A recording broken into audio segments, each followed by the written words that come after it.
What's going on, guys? Welcome back to the Against All Odds podcast. I'm here with Mr. Kibato. Yep. Yep. Kembo, do you want to give me real quick your name, your age, and your position on the field? All right. Yeah. My name's Kembo Kibato. I'm 20, and I'm a midfielder for FC Tulsa. Midfielder. Okay, so let's roll the intro, and then we'll get into Kembo's story.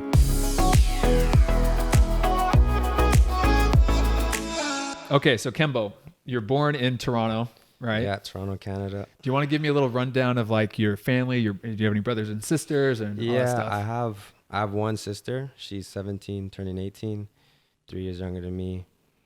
And my mom, my dad. Mhm. That's it. And Four then of us. did your parents, like, have they always lived in Toronto or? No, my dad was born in Angola, and he grew up there, and then he moved to Canada, and that's where he met my mom. My mom was born and raised in Toronto and grew up there. Mm-hmm. And Toronto's got a really good like soccer scene, right? Yeah. Really? You don't think so? We're coming a long way. Coming Like Canada for sure. Like Mhm. just as a whole has come like a long way from like where we were Mhm. a long time ago. Yeah. I was up in Ottawa for like I did a combine with like my agency OPSM, and like there was a lot of players from Toronto, and they like the players from Toronto like just were solid, like really solid, like players looking to go to like college and like the pro game. Levi, hey, But easy. come over here. Come over here. Yeah. So it's better. It's getting better. Yeah, for sure, for sure. Like there's a lot of good players. It's just there's not a lot of teams. Mhm. Like now there's starting to become a lot more teams, but That's the a thing while with ago the there wasn't. CPLs coming up. Yeah, that really helps a lot of players in Canada for sure. Mm-hmm.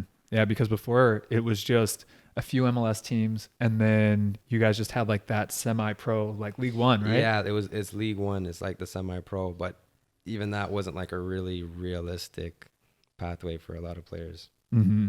And then, so when you were born, did you always just play soccer? Did you play any other sports or? No, I was straight soccer. Yeah. I don't know what age I really started, but it was from as long back as I can remember. Mm-hmm. I just remember always playing soccer. Oh, Levi, what are you doing? Likes your bracelet. Yeah. And then, did you always play soccer because it was your dad or your parents like influencing Yeah, so that? my dad always played. He played professionally in Germany. Mm-hmm. I always forget the team. It was in like the 3rd division. Now they're in the 2nd division, but So, and did he grew up like his whole life in Angola and then go to Germany to play? He grew up in Angola, and I think he went to Portugal and ended up in Germany. That's and then sick. tried to come here. But my mom was the one that really she was the one that first taught me, I think, like brought me to the park. But my dad was the one who always played, and Mm-hmm. it was both of them. They got me into it. That's sick. What position did your dad play? He's a Midfielder? midfielder too. So you got the all the central midfielder stuff, Yeah, knowledge from him. Yeah, he doesn't really coach me, but sometimes he'll give me some pointers here and there. Mm-hmm. That's cool. I there's a few players that have had like their dad or somebody or their uncle like play professionally. Yeah. And so that's always nice. My dad knew nothing like about soccer. Nothing. He was a American through and through, football, baseball, basketball. Yeah. And when I started loving soccer, he was like, Mhm. okay, I'll try to coach you, but I don't know how to play. But he did decent for his his background. And then, so your sister, does she play soccer or anything? No. No.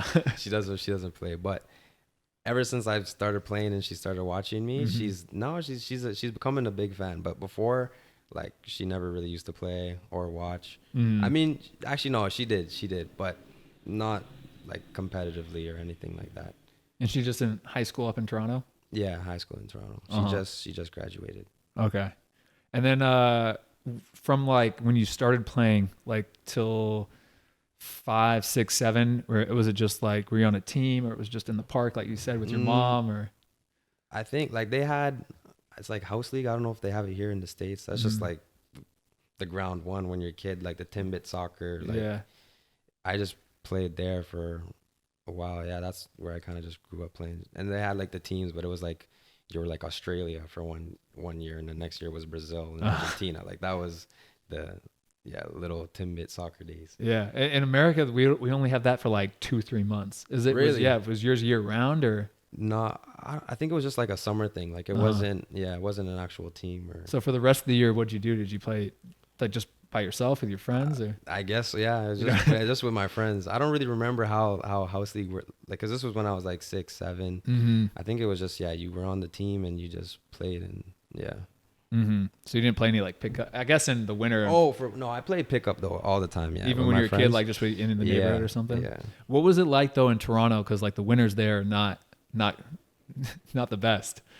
So what did you do? How did you get around that with like 3 feet of snow outside at times?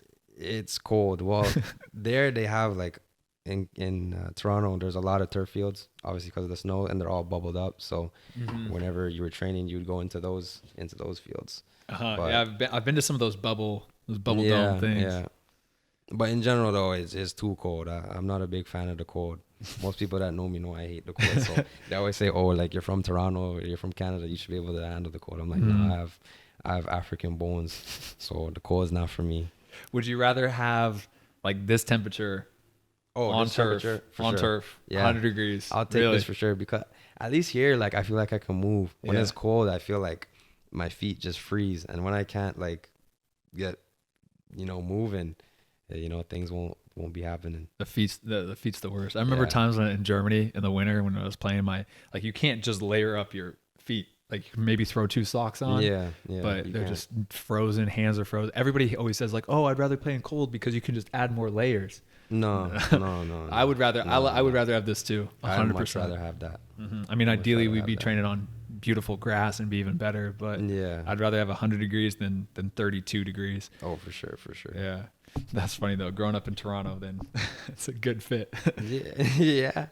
I mean, yeah. And then we always say too. I always think it's so funny. You and Promise, the Toronto slang that you guys got. Oh yeah. I mean, when I was in school, like everyone talks it, so you just pick it up. And I find it so funny because whenever I go, like now that I'm here in the States, and the team I was at last year, after I started becoming more comfortable with the guys and starting to just talk with them freely, like how I talk back home, everyone would pick up on my slang, like, "Yo, that's cool. Like, I want you to teach me that." I'm like, "Yeah, eventually you'll get the hang of it." And some of my closest friends on the teams, like, just from hanging out with me and being on like the PS4 chat or the phone or just talking with them every day, they start to pick it up. And like, so even like Kieran, like on this team, I catch him saying a couple of slang words. And I'm like, oh, wow, yeah, he's picking it. It is. You do pick it up. I even told you when Mimi was here and she was like making dinner and putting it on the plate. I was like, in my head, I was like, mans can't get a plate. Mans can't get a plate. Yeah. But I didn't say it because Mimi would have, she's like, what are you saying? She would have no clue about that. But it is funny. Okay. And then, so when did you join your first like real competitive team year round, all that stuff? I think it was, I don't remember the exact age. It was like 8 to 12 or something like that. It was North Toronto Nitros. That was the name of the team. It was just a local like club or rep team that you called it in Toronto. It was, the club was good. Like, did you with that club? Is it like you're training year round with that? Yeah, that was when I like first started, I think, training year round. I'm not sure. Maybe House League I was too, but I really remember there was when I started playing and training like year round. And then how was that? Like, did you like immediately just go? Did your dad was like, oh yeah, he's a center mid, I'm going to play center mid. You found your position. The trainings were good. How was that transition? Yeah, he loves like he loves me playing center mid. Like when I play other positions, he's always like, yeah, like whatever. So he always finds it the best when I'm playing in the center mid. But it was good. Like back then, I was kind of just playing for fun. Like soccer was all I knew and all I loved. So all I wanted to do was play like professionally and play soccer. So that was just playing really. Yeah. So from the early age that you can remember, you always were like, I want to be a pro footballer. Yeah, like that was like, you're a kid, so you're always like, you see all these guys on TV, you're like, yo, I want to be like. So for me, it was Messi. I was like, I wanted to be like Messi. I wanted to play professionally, be on Barca, all that. Yeah. That's funny. For me, I was always want to be a professional basketball player. Really? Yeah. Up until I was like 13, and then I don't know why it switched, but like it started being more and more like 50-50 basketball and soccer, and then all of a sudden, about like 13, it was like 8th grade. It was like, no, I'm a footballer. Like I want to be a professional footballer. No, I was always a footballer, but I played ball a little bit too in like elementary school, like whatever from grade 1 to 8, Mm-hmm. I was okay. I was on the team. Once I touched high school though, it was a wrap. Like I wasn't taking it that seriously, and I'm not that good like that to be on the like to really have an impact. So I stuck with soccer. My mom always said I could be a runner though, because I'm pretty good at like long distance running, but I didn't enjoy it like that, you know. So Yeah. it's hard to run. I just ran. So like whenever we'd have like, you know, the 1500-meter run and the cross country, like I just ran it because my school wanted me to run it. And like I always did well, but I never like tried. Like I would have practice the night before. I'd run in like my soccer shoes, like the indoor shoes, and everyone would have like their track studs, and I'd still be like smoking people. But yeah, that's like a box midfielder though. Having that like where you don't need to be like incredibly fast, but it's just constant running, putting in the miles like that. Yeah, so that's good that it fits your position. I was always like I was pretty good at the long distance, but it was always I just got so like not bored, just I guess tired. I just got tired of like just the monotonous like that. So it was like I was always sprinter. Like any race, it was always like one lap is my max. You just go quick and then that's it. Yeah. No, I get you. Did you ever do track in high school or anything? Yeah, so like I did 15. That wasn't just middle school, that was high school as well? In high school. No. I didn't do track in high school. I did cross country, like they told me to sign up, or I was like I did like the little practice stuff, and I was doing well, but it was the same time that soccer season was. Yeah. And I was like, like I'm not that invested really in track or cross country to be running. I'd rather just because the training was also in the morning too. So I was already waking up early for soccer. So I'm like, I don't want to have to wake up super early 5 times a week this week. And the school I went to was kind of far. It was out of district, so I was waking up early, and I was like, I'm not gonna do that every day just for cross country. Just to run. Yeah. Yeah. I feel like all the cross country people, like same for me, cross country and soccer are in the same season, and all the cross country coaches were always trying to get us to like double up. Yeah. And I was like, nah, I get enough running playing. Yeah, that's it. I did do track in high school though, my senior year, just for fun. Oh, they're about to fight. Wait. All right, and then so you're with the was it called the Nitros? Yeah, right, the Nitros. Were you with them like your entire from like age 10 up until high school, or how did that work? Yeah, I was with them for a while. I went to like some other teams for like a season. There was another team there, Moordale. But really, I was at Nitros. Like that's where I grew up playing for sure. And then during that time too, did you do any like extra individual training, or was it just with the team? Yeah, no, I didn't like. Well, what I would do is like I would train obviously with a team, and then like I would just be pickup. Like there was a park nearby, JJP, and you know they had the pool and then the turf field. So there, literally in the summer, it'd be like every day. I would just train, and then you jump in the pool, your boys to cool off, and then you go back and you're training, you're playing. So it was a lot of pickup was what it was, yeah. That's cool. I feel like, everybody that I talked to has always said that, like, just tons of pickup games, pickup five aside, 3v3s, 1v1s, just doing whatever. Yeah. And I find like that's the most fun too. Like when you're just playing and you're having fun with your friends, and you're watching the guys in real life, and you're trying to do it on in the pickups, and then you go to your actual team in training, and then you sort of bring those stuff. But that's where I find the most fun when I'm playing, is I'm enjoying, and you're just trying to have fun. Yeah. I was like in this suburb, and all of the kids in my neighborhood like was all football, baseball, and once I stopped playing those sports, I was like, or I never even played American football, but like I had nobody to play soccer with at all. So I play basketball with them sometimes, try to play baseball, but then most of the time it's just me and my brother just doing 1v1s. We just did 1v1s straight. Constantly. Yeah. We do like juggling games and stuff that we'd make up, but it was just 1v1s. Always would end in a fight. So you have these wingers strapped down then. You're already ready for these 1v1s. Yeah, I guess that's why that main position now is winger, just up the field attacking.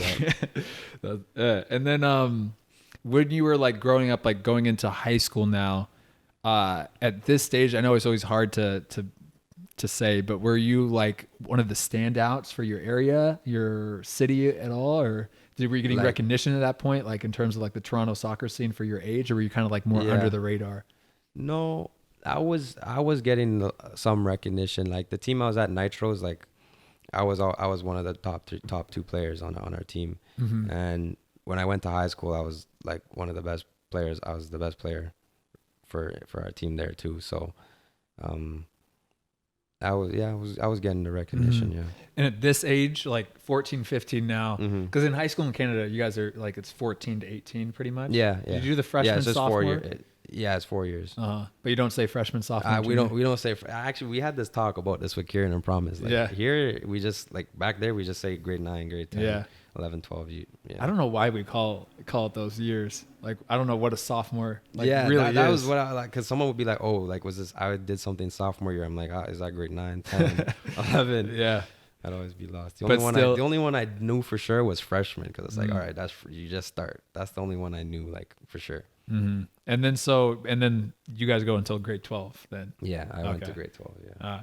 And then, so at this time, were you thinking like grade 9, grade 10, were you thinking like, okay, I might look into the college soccer scene? Or were you looking like, I want to go Yeah. straight pro? Yeah. Or, So like the team I was at, Nitros, like pretty much all of the club teams in like Toronto, Ontario, like you would always go to these showcases in like Florida and the States, like whatever, November, December, like Christmas time type thing. Mhm. And those would be the tournaments where you would like play and try and show to like the universities or colleges, like you're trying to get a scholarship.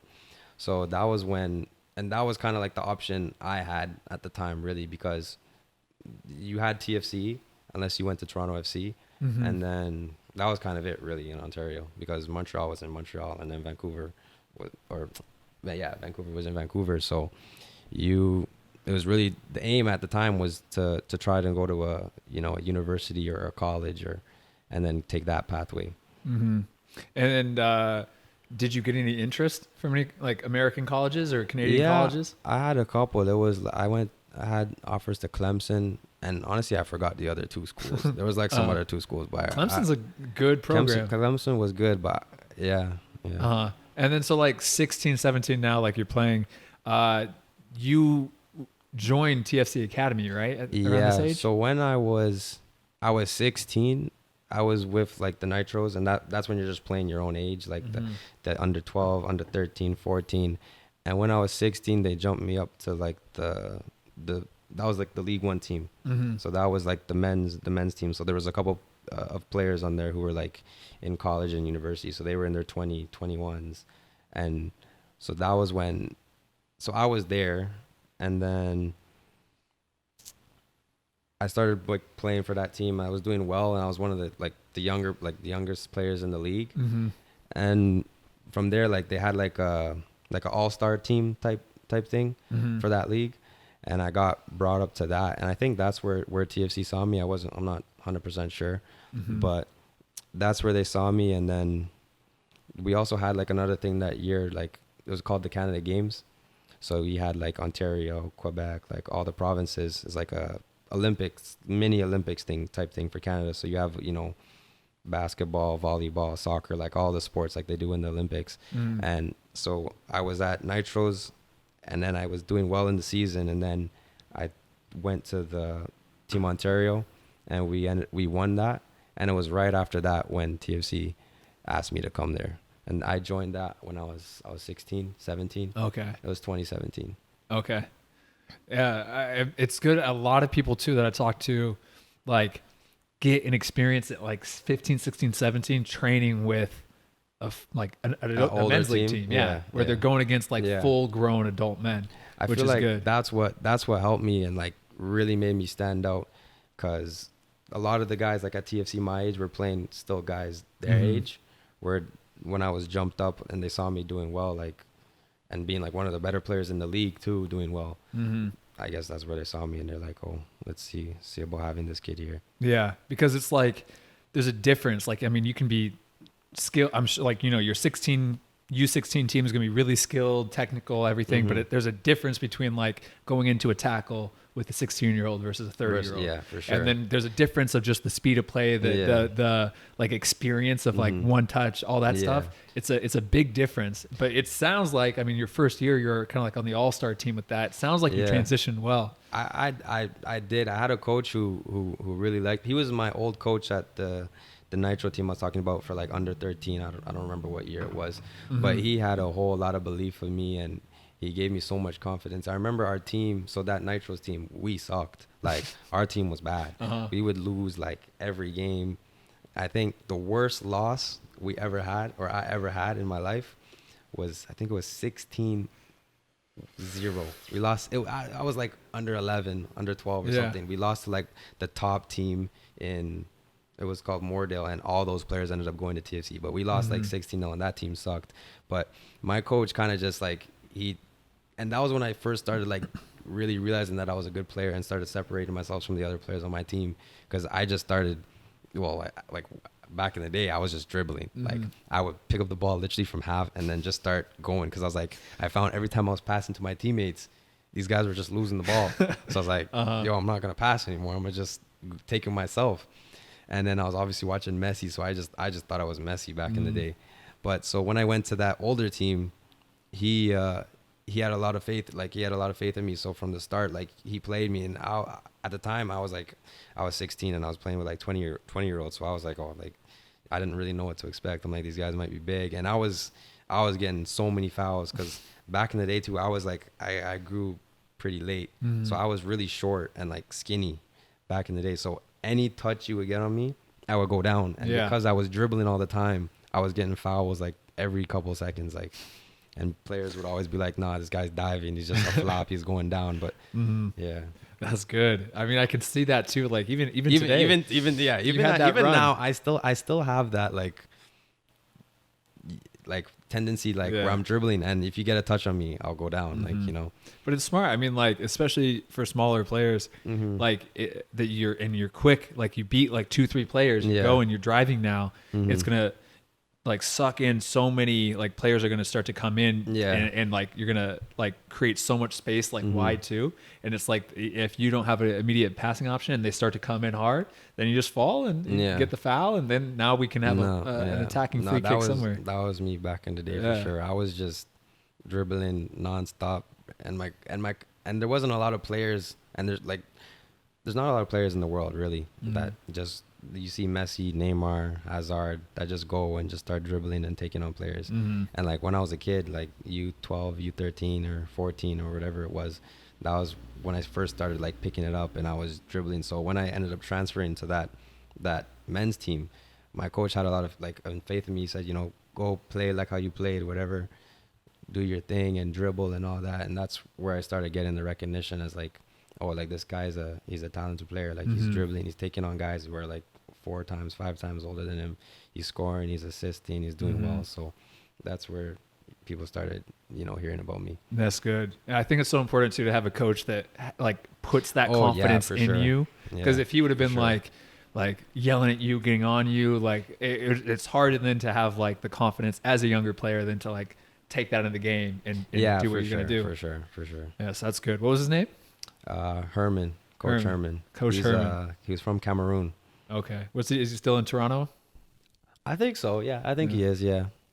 He played too. Like, I think he played on the Cameroonian national team. Wow. Yeah. So he knew about the game, and he liked my style. You know, I'm forever thankful for the opportunities that he gave me and the confidence that he gave me to play like that style. And I feel like I bring that style in how I play today. So if it wasn't for him, maybe, you know, who knows? Yeah. That's sick.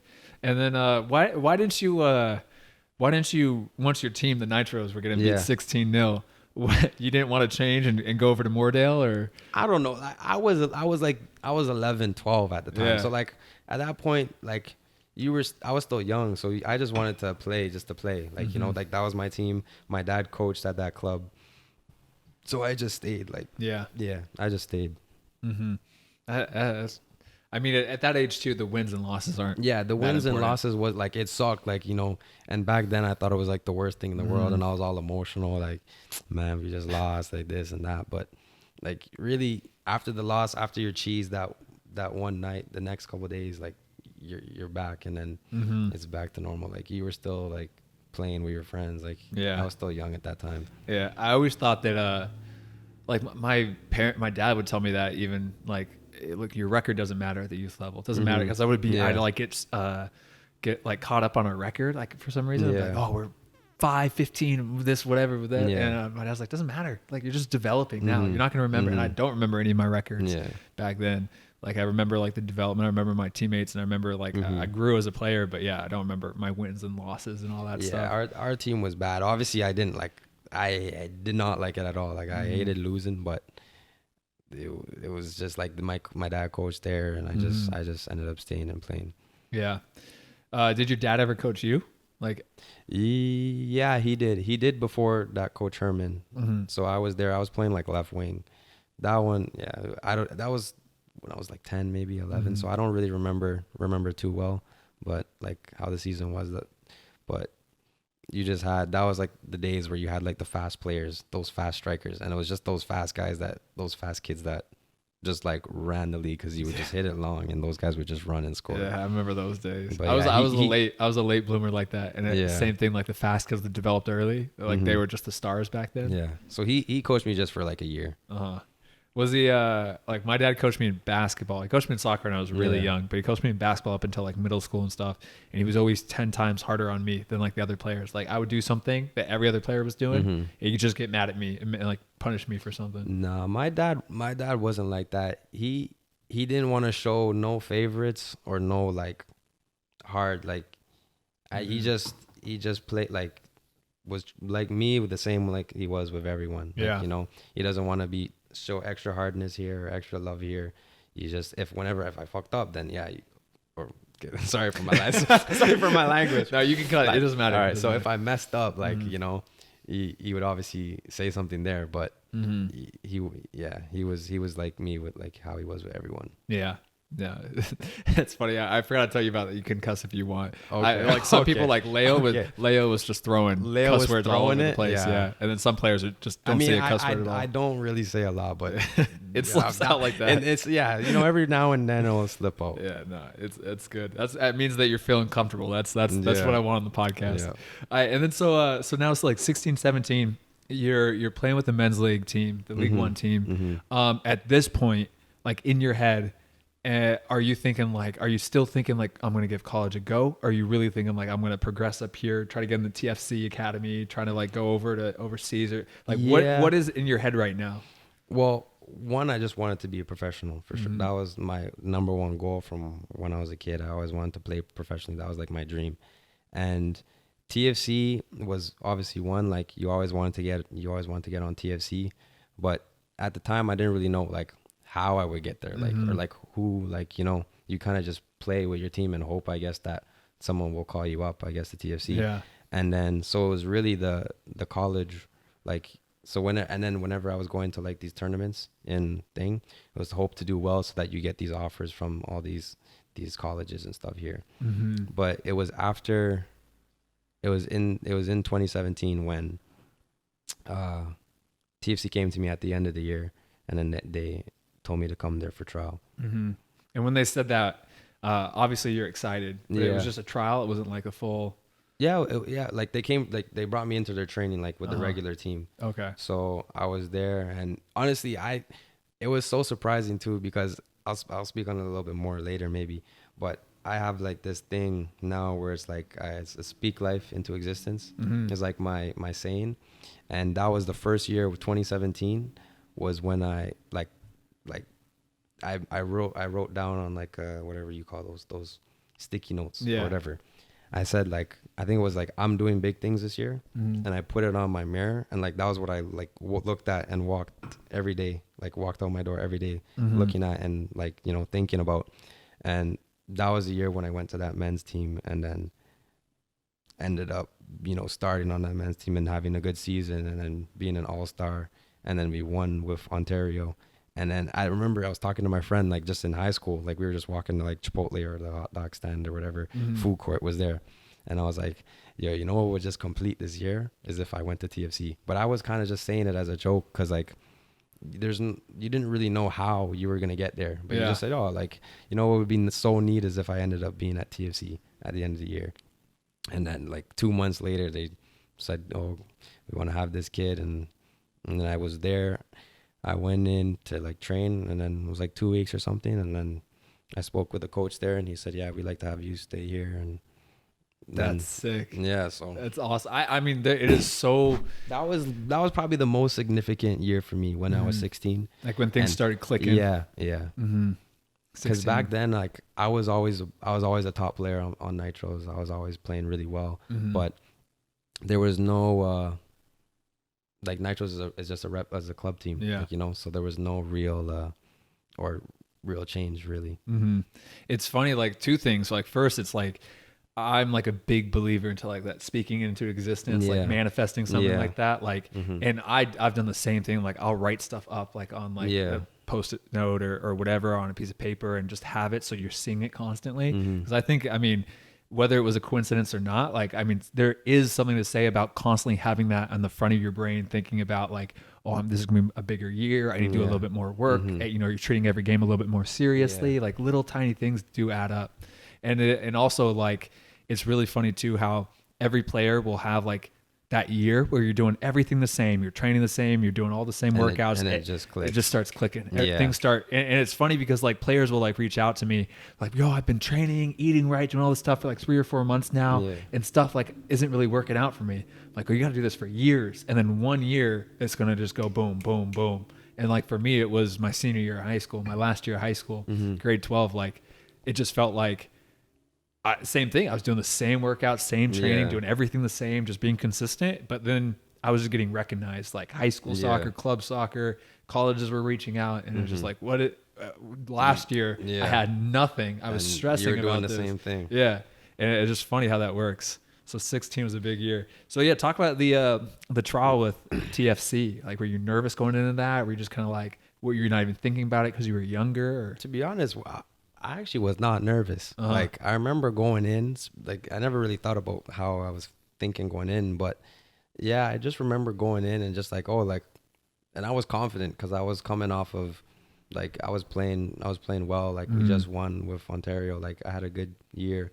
So I was like, I just went there to train and do what I do and have fun. Like, you know, play with the joy and the hunger that I always play with.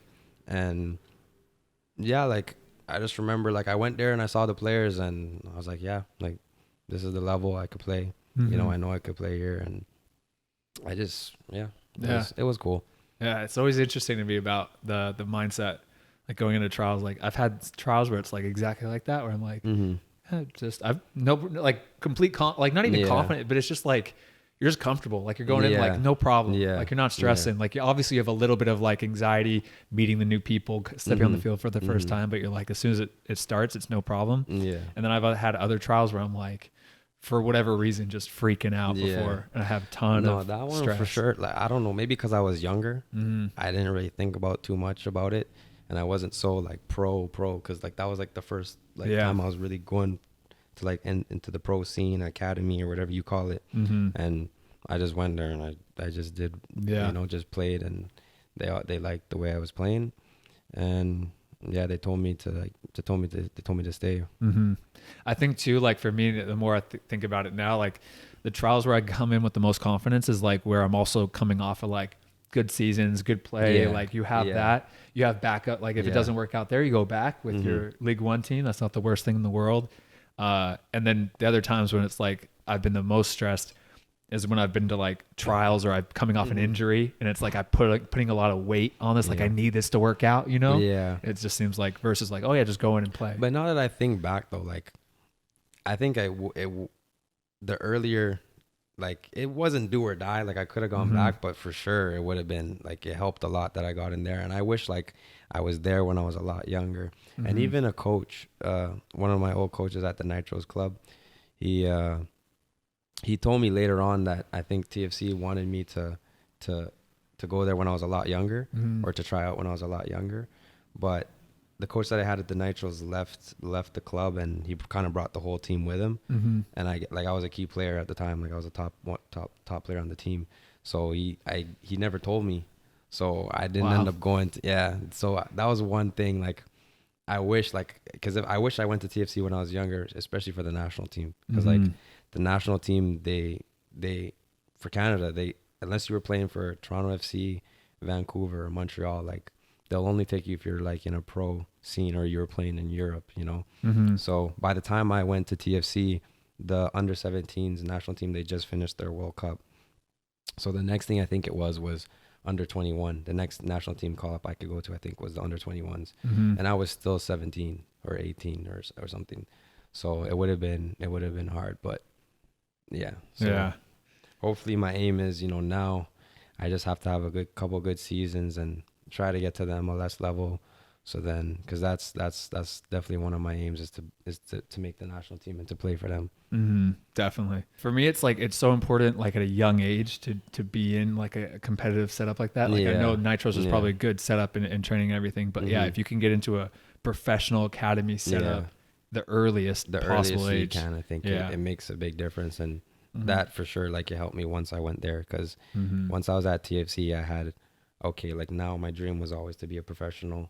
And I'm training every day. I'm playing pickup every day, like, you know, trying to improve my game every day to become a professional. But now, like, I really see there's a clear path. Yeah. Like, you know, that was when I saw, like, okay, this is the path. Like, I know I can, you know, from here, next team, first team, you know. Yeah, because the path is so many players. When you're with your local club team, it's like, where do I go from here? Yeah. And when you're 15, 16, like 14, like, at the time I wasn't thinking about aging and to go overseas. Like, I was just playing, like, you know, trying to be the best in the league, trying to win. Like, you know, that was pretty much it. I think that's the key, though. It's like, not to stress, because I get people like stressing so much about that when they're 14, 15. Like, how do I get an agent? Like, no, just focus on, like, perform at 14, 15. Just focus on performing, getting on the best team you can.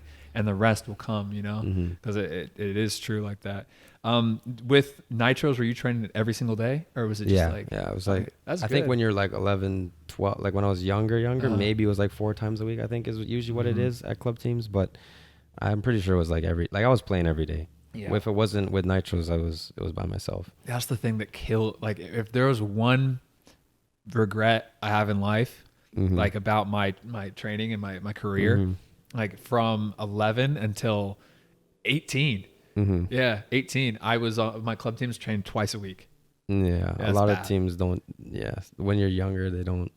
Yeah. So everything for me was one-on-ones with my brother, and then once I got older and I could drive, then it was like, I'll go do, like, my coaches had optional extra sessions, like on a Wednesday or Sunday. Always go to those, but like, I just wish I was training 5 days a week with the team, just getting that in. And then you're also playing pickup games. Like, that's the way to do it.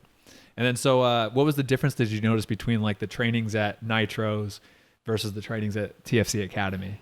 It was just a lot more professional. Like, everything about it was way more professional. Because TFC, they had a nice, like, really nice facility, obviously. That was like the academy trained where the first team trained. So they had the chefs that we had after every training. They gave us food. The pitch, like, it was a turf field, but it was like those limonite turf. I don't even know what you call it. It's like half turf, half grass. Like, the turf was crisp.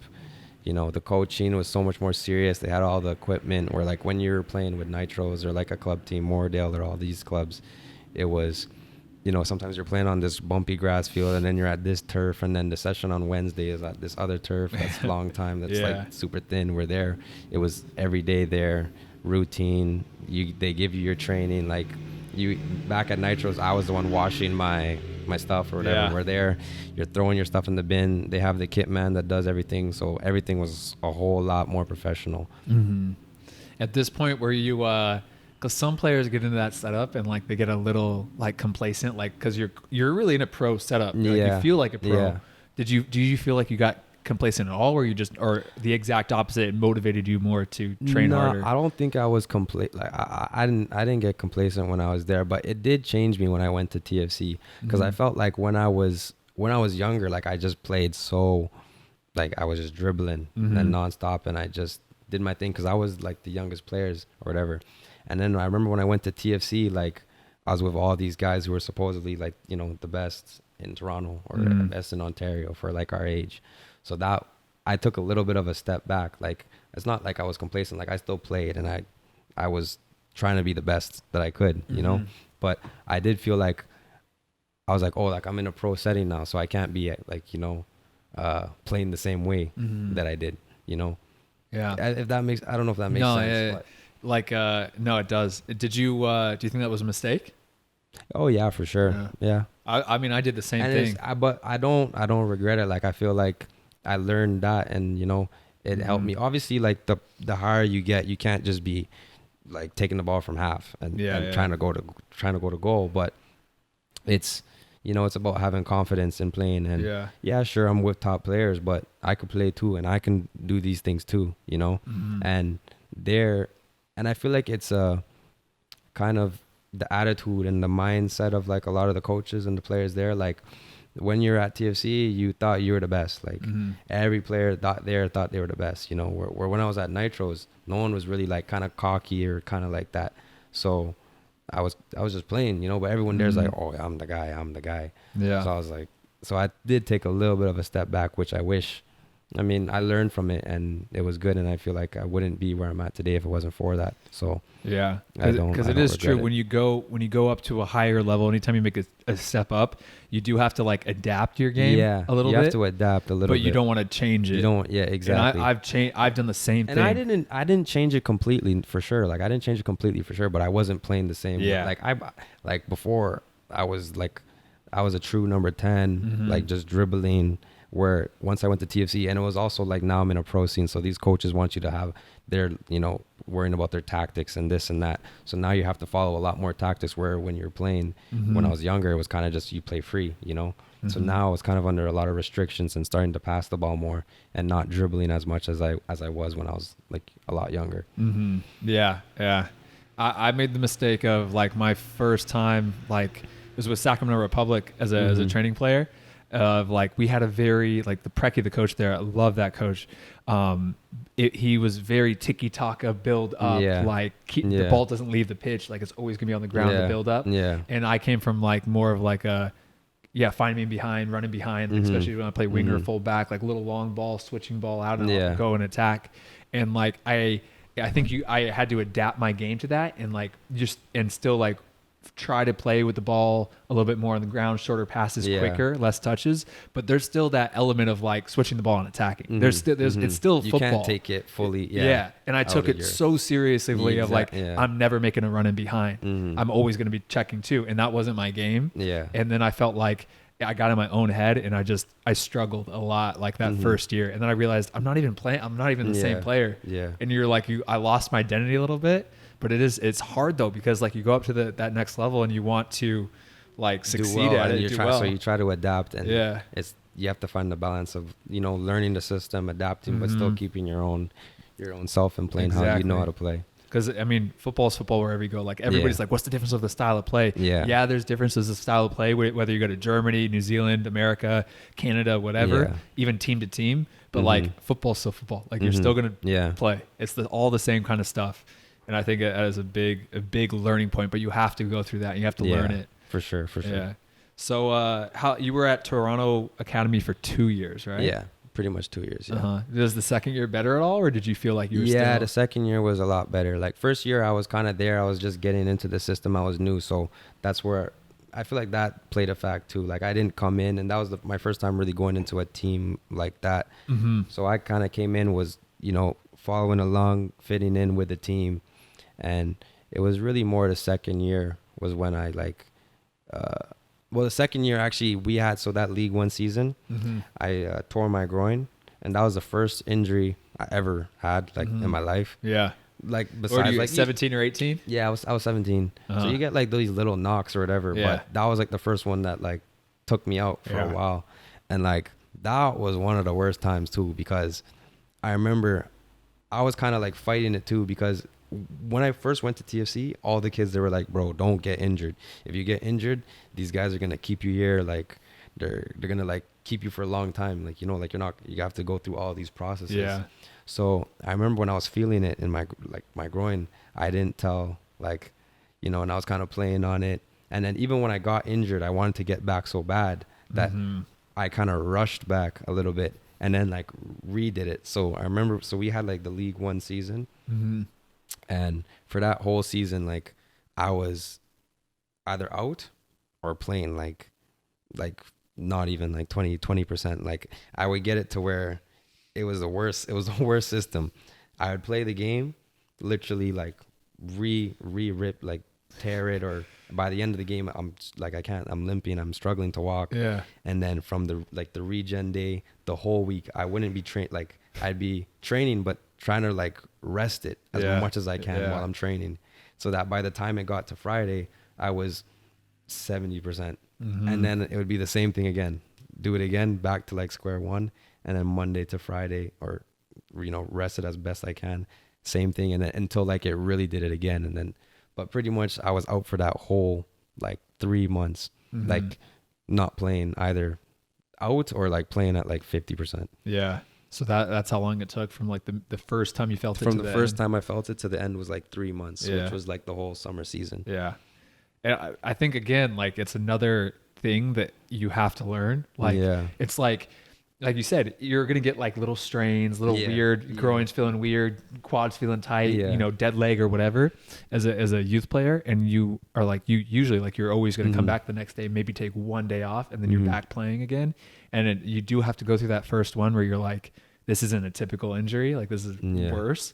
And then you realize, and everybody pushes through it. I feel like their first time delays it. It probably could have been like a 4 to 6 week injury. I think it could have been like 1 month and a little bit maybe. Yeah. And then you went and it turned into 3 months. I did the same 18. I tore my glute. Yeah. It was the same exact thing. 4 month injury. Should have been a 4 to 6 week thing, but I was just an idiot about it, pushing through.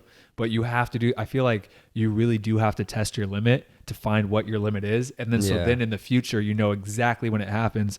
This is a 1 week thing. This is a 1 day thing. I have to push through this, or no, I need to see a doctor about this, you know?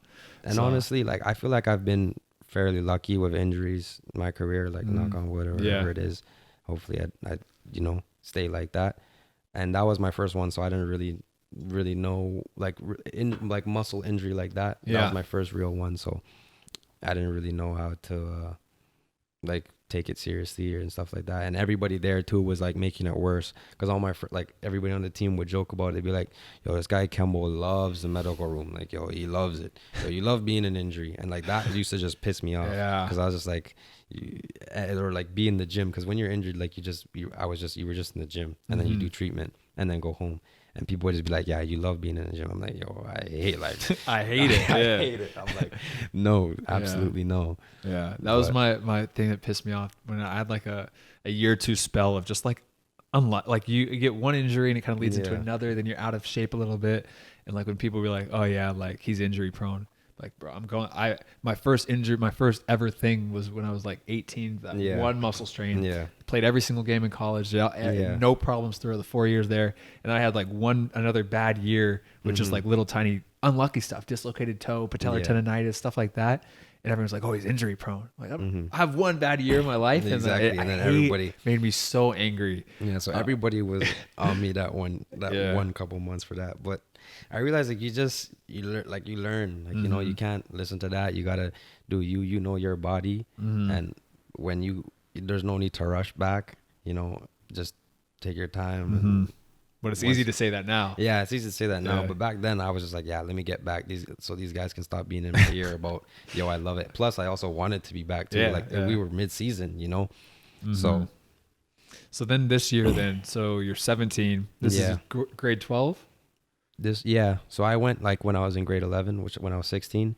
In grade 12, was the second year.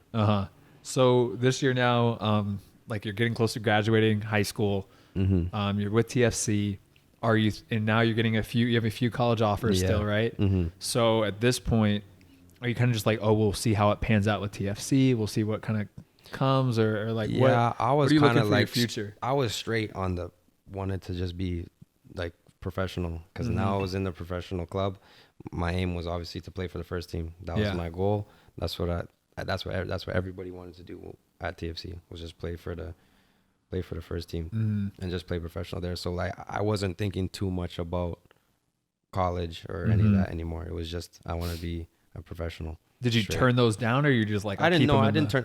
I kept them there, but my Yeah. aim, like my focus, was to be professional as soon as I can. At that point, Were you thinking like with the injury that it would did that add a little bit more stress that like now you're in your no, like final year and I you're wasn't. Honestly, I wasn't thinking about like I wasn't stressing over timing or anything like that. Like I just played and tried to do my best, and you wanted to get from there to the second team, which was the first pro team, and then hopefully from that team to the first team. at that time the TFC2 they were in the USL They were in the championship. USL. Yeah, I think they were. Or it wasn't called the championship at that point, right? Yeah, they were in the first.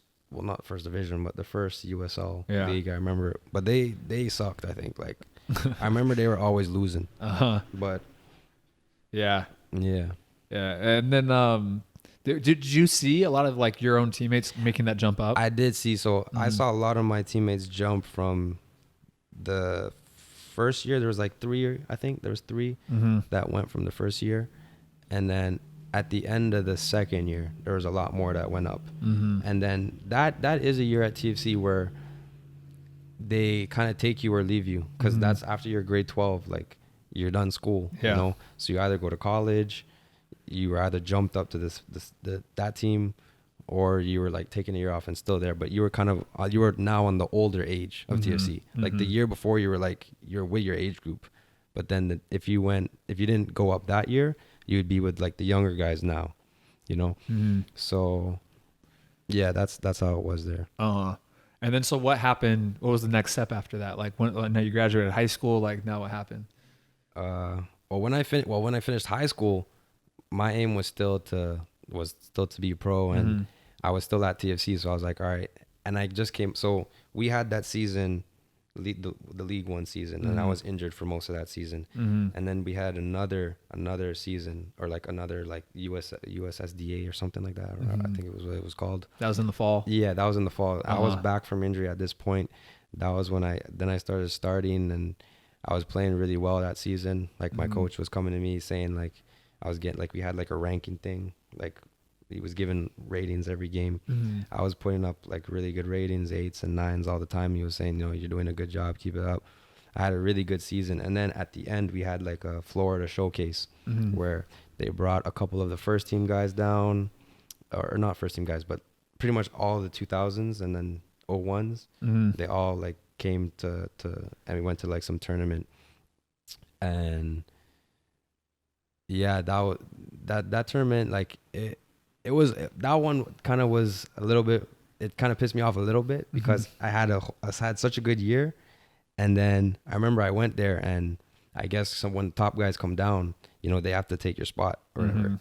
So when they came down, they took my spot. I was upset about that. I played okay. I had like a 6 or 7. I thought I played like a 6 or 7. I didn't play bad, but I didn't play like the 8s and 9s because I was balling out the whole season, you know. So that was like the end, like winter time. So that was in grade 12 at the time. And then the next year when I came back to TFC, that was like the start of the brand new year or whatever. So a lot of players either jumped up, didn't go anywhere, or stayed down. So I remember they kept me down, or I was still with the third team, which is like the top team that's not professional. Yeah. I was still with those guys, and that one was bad for me. Like I was like depressed at the time, Yeah. like, cause I felt like that whole season I did so well, or I did well, and I saw I think I was like the only, like I started pretty much every game that season, or that USSDA season, and I was the only player I think out of that starting that didn't move up. So I was just like, I felt like I was like the worst guy on the team. Like I was with all these young guys or whatever, and I was like how come I didn't even get to like train with these guys, like, you know, like, and they were saying like they've been saying to me, because at TFC you always have these end of year meetings. Every year they were always saying, oh, like, you know, you're this like we like you, we think you can come up to the next level, whatever. So then when they said it the second time, they're like, you know, we think you could play at the next level, and I didn't go up. I was like, so what am I, you know, what am I doing? Like, am I just fooling around here? Did you have a talk with them after that last season and be like, why did I move up? So that was when I it was like a couple. I was there for a couple months before I ended up leaving, and that was the year the CPL started in, what was that, 2018 or 19? 2018. I can't remember. No, I left. Sorry, it was 2019 because I was there for 2 years. So this was at the end of 2018 that season, and then starting the new year was 2019. Yeah, and that was when CPL was starting, and there was a coach from a CPL team that liked me already, so they wanted me whatever to go there. So I was kind of talking with them, but so pretty much when I went back to TFC and I found like I was training with the kids, and I was just like, I just felt like I was just like the worst. And that was probably the worst time because I never felt like, for me, whenever I play soccer, I love to play. Like, I love it. Like, it makes me happy, you know? And that was a time where I was playing and I was not happy. Like, I hated going to training. I would be like on the PlayStation for like a little bit with my teammate who was also in the same position as me. And we would just be counting down the hours. It'd be like, it's 3 hours to training, 2 hours, 1 hour, 30 minutes. Man, I gotta go. And so that was like a real rough time. And I just wanted to get out. Like, at that point, I was already all checked out. Yeah. And thinking back now, like, and I'm happy that I kind of went through that, because that was like my first real time where I felt down about soccer and just like in general, because whatever, grade 12 was coming to a close at like in the summer that year. My aim was to go up to at least the second team this year, seeing all my friends go up there and then me stay back. And I felt like they were keeping me back, like, oh, like I'm a nice guy, I'm not going to say anything. Like, I'm going to just keep here. They're just going to keep me here and train. And I was like, no, like, you know, I came back from injury. I earned my spot back again. I played well, and then not to move up. That's what I was already checked out. But I feel like looking back now, like, it helped me a lot, because I realized, you know, you got to keep going even when you're in those times, you know, when you're struggling, you got to keep training, keep doing the best you can. Yeah. So it was definitely a good lesson for me. Yeah. I think too, like, it's always like, I can always tell like how a player is going to respond to like the bad moment. Like, usually the later on in the career they go through that, I think is the worst. Like, if you're going from like entire youth setup great, you go jump straight into the pro game, you get success early on, everything's clicking, and all of a sudden at 24 now, you get your first real taste of being benched or being cut or being a free agent. I think that hits players a lot harder than if it hits you in your youth career. I think it's hard to tell youth players to go, oh yeah, you need to go out there and have a shit experience somewhere. But like, it is true. Like, the more like adversity you go on early, you get used to like, okay, it ends. Like, it's not like the end of like your career. Like, it's, you know, you go push through the adversity, things get better, and then you just keep going. And then when you reach adversity again, you're like, yeah, I've already been through something like this. It's no big deal. Push through. And like, it will change. I think it's a key for every player, like every sport, not even sport, just in life in general. Everyone's gonna go through a phase where you're down and you're kind of in the slums, whatever you want to call it, and you're not feeling your best. And I feel like you need to go through those phases, because if you don't, once you go through those phases, you learn, you know. If you choose to learn what you did wrong, you know, what you want to improve from what you did last time, and that's how you grow, like, as a person. Like, you want to be better than, like, you know, you were yesterday, so you learn from those experiences. And I feel like those moments when you're down are like really important, and they're honestly even the next step for you to becoming a better you. It is hard though. Like, it's easier to look back on those moments. It's easier to look back and say that, but because I've been there where you're just checked out, and you're like, you're just counting. I've been counting down the days at the end of the season. I've been counting down, like, look at the trainings, being like, like completely taking it for granted just because you want out, you want something new. Exactly. It's tough. Taking those sessions for granted, even though I had a good season, maybe I thought they should have brought me up, and maybe they should have brought me up. You know, every day is another day where you can try and get better. So I feel like I should have been using those days, you know what I mean? And not being so like, oh, okay, I need to go up here. And I feel like it was when I left TFC is when I saw that, because I felt like all the players and all the coaches, like, when I was there, I thought I was the best. Like, everybody there, like, because in Canada at the time, all you had was Toronto FC, Montreal, and Vancouver. Like those are the three teams. And Toronto was like all of Ontario, which is big. So there's so many players in Ontario. So for all those players in Ontario to be on a team of 23, if you're on that team, you just think that, yo, like this is the best place, this is, I'm one of the best players. I'm one of the top players. I deserve this. I deserve that. When you don't deserve anything yet. Like, I was still an academy player. I was 18. Like, there's no need for me to say, like, no matter how good of a season I had, I wasn't in the right to say, oh, I deserve to be going up. You know? Yeah. And then, so did you leave at the end of the season there, or did you leave? No. So the season, like, we were in preseason at the start, and it was like the first week of preseason. I was already checked out, and I was already I was out of it. And that was what there was the CPL that was starting up, and a coach wanted me to go there.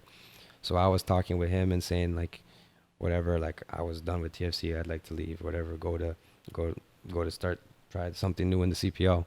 And then he was like, they were going on and on about, like, whatever.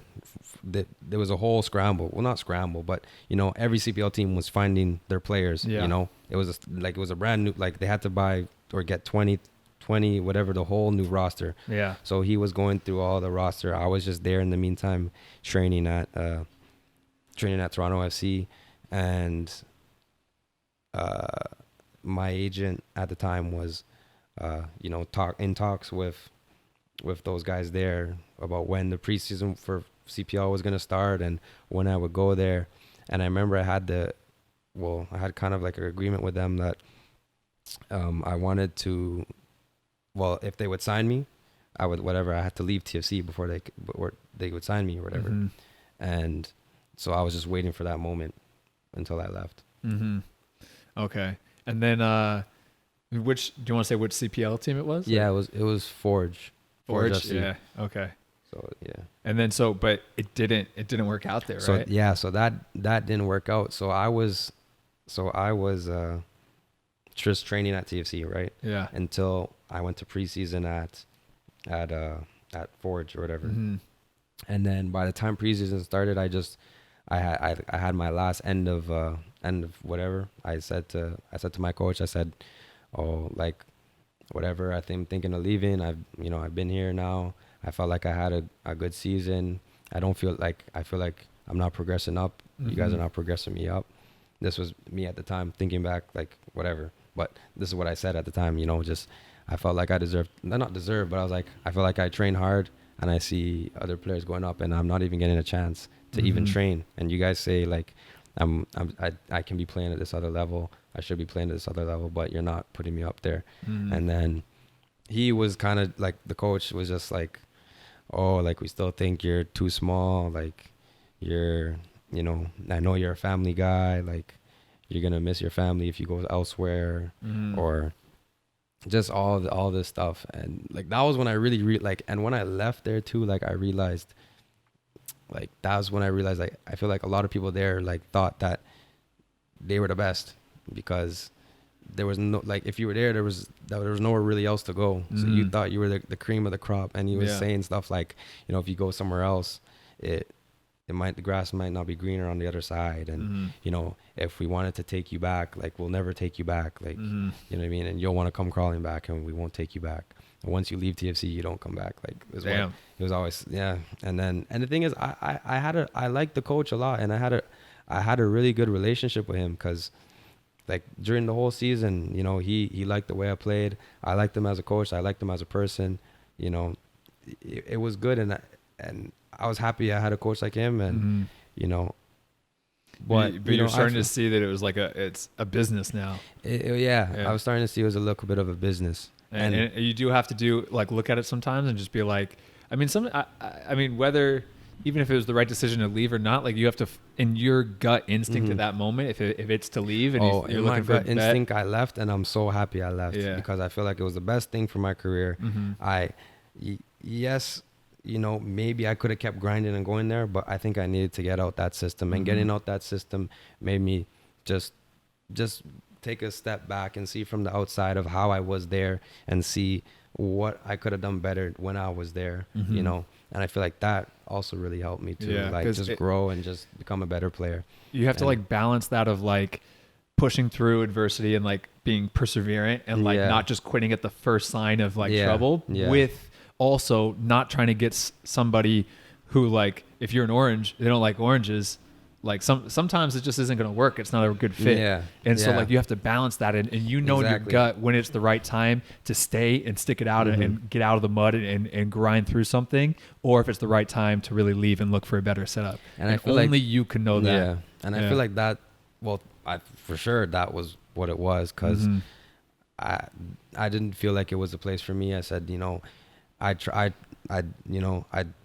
thought I did what I needed to do, and then if these guys are not seeing it, then I felt like at the time I was ready. I was hungry to play. I wanted to play at a higher level. I wasn't here just to train or to play. Like, I wanted to get to a higher level. I wanted to get better, and those guys, they didn't see that at the time. So I said, you know, and I was young too. I wanted to play pro. So once this was starting, I wanted to just go there. I just wanted to play professionally. So I ended up having that conversation with him. You know, he was, you know, saying that stuff or whatever. And then I left, whatever, when preseason started, and I was with Forge for preseason, preseason. And pretty much, so I was just training there. And then every week, like, well, my agent was working out contract, whatever, negotiations with the club. And I was there, and the league was starting. All the hype for the new Canadian Premier League was starting. And it was... like then the time started to tick, and then I started being like, okay, like, when am I gonna sign? Like, you know, like, I feel like every soccer player on every trial goes through that phase. Like, okay, like, I left TFC, now to come sign here. When am I gonna sign? When am I gonna sign? And they kept saying like that because I was a young player, like, and it was a new league, so there was all these rules that were being finalized last second, you know. So they were having to go through, and all the roster spots and all these rules and regulations or whatever, finalizing last second. So I was kind of just being held there, and until pretty much like the season started, and then they were offering me like academy contract type thing. It was like for expenses, it was like $700 a month or something like that. And at that point I was just like, okay, like, well, this is not what I left for, like, you know what I mean. I left TFC. I mean, obviously you don't want to leave under, like, there's no, like, you don't want to leave on a verbal agreement, you know, but they were saying, like, you know, at the time I couldn't leave because or they couldn't sign me physically because they were still figuring out rules, which made sense for the league, you know. And so I just ended up leaving and getting into that. And then once they offered that, I was like, okay, like, this isn't what you said. This isn't what I left TFC for. But, you know, you have to, you know, make do with what I got. So I was there, I was training, but I didn't want to sign that because it was to play with the League One team. And I was it was to play with Sigma, which was the feeder team. And I was like, I already played with Sigma. Like, I was already here. I feel like... You feel like you're taking a step back? I feel like I'm taking a step back. I'm not trying to be cocky or anything like that. I felt like I was ready to take that next step to the next level. So I kept just being there, working hard, training, and I was like, the next opportunity I get, I'm gonna just go full, like, there's no going back. And I feel like being there too, I was kind of, and that was another lesson in itself, because when I was there, my agent had obviously connections with the coach. So he was the one talking with him, and I thought, oh, like, you know, he's gonna, like, whatever, like, not my spot secured, but, like, you know, he would talk or whatever. And when I was training, and as the weeks went by and I didn't get my contract was not written yet, I was like, okay, when am I signing? And now it's coming into my play, you know. Now I'm like, okay, like, now what do I got to do to show this guy, like, I need to sign or whatever. And then I'm asking the coach now, what do I need to do to get better? When I know what I need to do. I know how to play. I don't need to ask the coach, you know, what do I need to do? What, like, this type of stuff. And I started getting in my own head, you know, about, like, when I'm going to sign, and it was affecting my play. And So that was another Yeah. another lesson I learned too from that experience, and I was happy I went through it too. I think that is like one of the biggest lessons to learn as when you go into your first pro team is because what I've seen, the more experienced pros, they come in for a week, 2 weeks, and once they feel like they've showed enough and they've shown what they need. You good? Yeah, I thought you were about to go to the bathroom or something. I'm about to just talk to myself. No, but I think that when the pros like show they have like 2 weeks, they feel like they have had a good showing. They've done what they need to do. Then after like a week, 2 weeks max, they'll go up to the coach and be like, hey, like, what do you think? Like, are you going to sign me? And if they're like, oh, we don't know. I'm like, okay, thank you. I'm going to go. You know, it's like you're like not just being strung along. And I feel like so many younger players are so excited for that first opportunity that they're willing to, and the coaches know too, that they're willing to be strung along. Yeah. And 4 or 5 weeks comes, they can figure out the roster, have this guy on the side. They know you're getting more and more desperate, and then they'll offer you that low deal. And most young players would be like, yeah, sure, I'll take it. Yeah. And then that's like the business side of it. It's like they're not, I mean, coaches are all good guys, GMs are all good guys, but it is true they're looking out for the club's best interest, how to save the club money, the best thing for that versus like the player trying to help you out and get the biggest contract because it's counterproductive. No, for sure. So it is important to do that. The way they went about it too was I couldn't go to any other CPL team because it was right when the league started. Was when that happened. They take away all your leverage. And I had other CPL teams that I could have gone to and had trials too, but it took away all that. Yeah.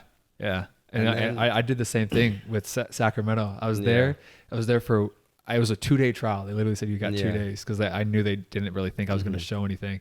Had a great 2 days. Like, okay, you know what? Come back for a week. Came back for a week. Killed it. Had a really good first week. But they already had 2 right backs. And they're like, yeah, you know, and credit to the coach. He's like, you know what? We already have 2 right backs. I don't know. Yeah, honestly, like, you can train with us. Yeah, they said that because I wouldn't be surprised if people just. Well, I feel like that happens. Well, now that I'm seeing it too, like when I'm on these teams, I see how other trialists come in all the time, and they're just like there's positions are already there, like you know what I mean, but they're still in training numbers for whatever reason. Yeah, and the coach pretty much he left it on the thing of like, look, we already got 2 right backs. There's no point for us to sign you. Yeah, but he basically, like very off to the side, like he was like, look. We think that you would help the team at right back, like, you know, but you definitely need experience. You need training. If you stay and train and work hard and do all this stuff, you never know what happened. There's injuries in the season. You never know. But yeah, I don't think we're going to sign you at this point. And in my head, I viewed that as like, oh, if I work hard, things work out. I want to be a pro player here when I should have been. Thank you very much. We'll stay in contact looking for other options because it was still preseason at that point. And I did the same thing. All of a sudden now it's season starting up and there's no open spots.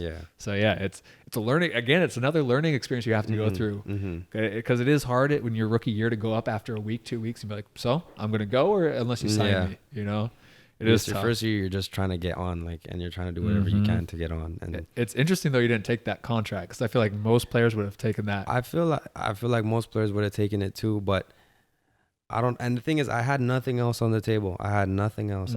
It was summer. The season already started, but I felt like I knew I was a good player. I wanted to play professional. I was hungry, and I knew that. I guess, and at that point, I didn't have another opportunity. But I just said, you know, another opportunity will come, and I know that this next opportunity, I said to myself, I'm gonna do it. What's it called? There's going to be no hesitation to where the guy has to worry about, you know, how much number spots on the thing are on the team, or what my agent, like if my agent's going to sort it out, I'm going to just go there and they're going to have no choice but to sign me because that's how good I'm going to be, or that's how, like, you know, that's how good I'm going to play. Yeah. So that team has no choice but to sign me, you know? And that was the way that's what I learned from that situation at Forge. And, I feel like that's a very experienced thing to do. Like there's always another team, there will always be another opportunity. Because as a younger player, I feel like a lot of times I was thinking, this is my only shot. I need to make it here. I'm not going to be able to keep on getting opportunities. But there always is more opportunities. But honestly, I feel like that wasn't even it didn't feel like a fit for me because I stopped going away. Like I was like, you know, starting to doubt myself. Like, you know, and I was going away from the things and asking coaches and all this, and I wasn't enjoying my time. And I always play my best football when I'm having fun Mm-hmm. and I'm enjoying it. I'm getting on the ball, playing like how I know I can play. You know, I'm playing with confidence. Every player needs to play with confidence, and that's when I play my best. And I found like even if I signed, I wasn't in that. I didn't even deserve it. Not deserve it, but I wasn't playing. I wouldn't have signed because I was playing my best ball. Mm-hmm. You know what I mean. Mm-hmm.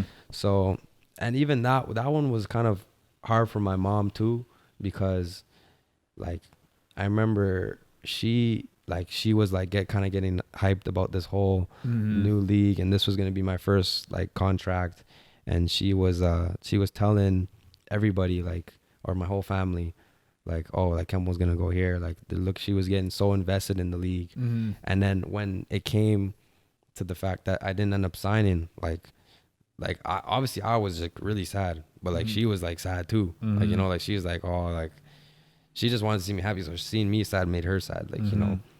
So, but honestly, I kind of just took that and was like, okay, like the next chance I get, like I'm gonna be here training, and maybe maybe I could have signed like maybe I would have signed that if I didn't find anything. Mm-hmm. But I'm like, I'm gonna be here, I'm gonna keep this option here, I guess, that developmental contract thing, and I'm gonna just keep training, and this time I'm grinding. The next chance I get, I'm gonna be hungry. I'm not talking, I don't care about what the agent has, whatever agent I have to do, or whatever. I'm just gonna go there. I'm gonna play like how I know how to play. I'm gonna play hungry, and I'm gonna show the guy that I want it. So, and then I made my video. I was lucky my dad had some contacts with one of his friends or who knew a club in Denmark, and they sent my video to a team in Denmark, and then they said come on trial, and I said okay, that's my opportunity that I have now. I'm gonna go, when I go there, I'm gonna go there and do my best, and there's no going back. Like so I think It's good too that like I talk about so much on the podcast, on my videos, everything. It's like, look, like 100%. The main focus should be performing in the league you're at, improving, developing. Opportunities are going to come if you're performing. But highlight video, CV, reaching out to agents, reaching out through your web or whatever, old coaches contacting them saying you're looking for stuff, like that, being proactive is also how you get a ton of opportunities. Like you don't want to just rely on, oh, if I play well, stuff's going to come to me. So like the fact that, again, you made a highlight video, like you were being proactive about that, your dad's reaching out for you, and then stuff comes up. But if you didn't have that highlight video ready, or you didn't have, or you said, no, I'm not going to do that, someone was going to come to me, then you might still be stuck in Toronto, you know? Yeah, for sure. So they saw it, they invited you out. Now you're thinking, because this team is it's like the second tier of Danish football, right? Yeah, this was second tier Danish football, which is a good level. It's a good. I think it's comparable to like USL. And so were you like? I mean, you must have been extremely excited, thinking, "I'm going to go fly over to Denmark now, European football, and go over for a trial." I was excited, but I was more focused. Like at that point in my you just kept that attitude from the Forge, and I knew what I had to do. I learned what I did from like my lessons at TFC, and you know, no matter how good you do, you always got to keep going. Like you know what I mean. Like there's no, regardless of how you're being treated, like you know, you think you should go up, but that doesn't give you the right to not keep pushing yourself every day, trying to become the best player you can be. And then Forge just being on like a trial system, just being, don't worry about anything but yourself, and keep, no matter what your situation is, you know, just work hard, be hungry 100% of the time.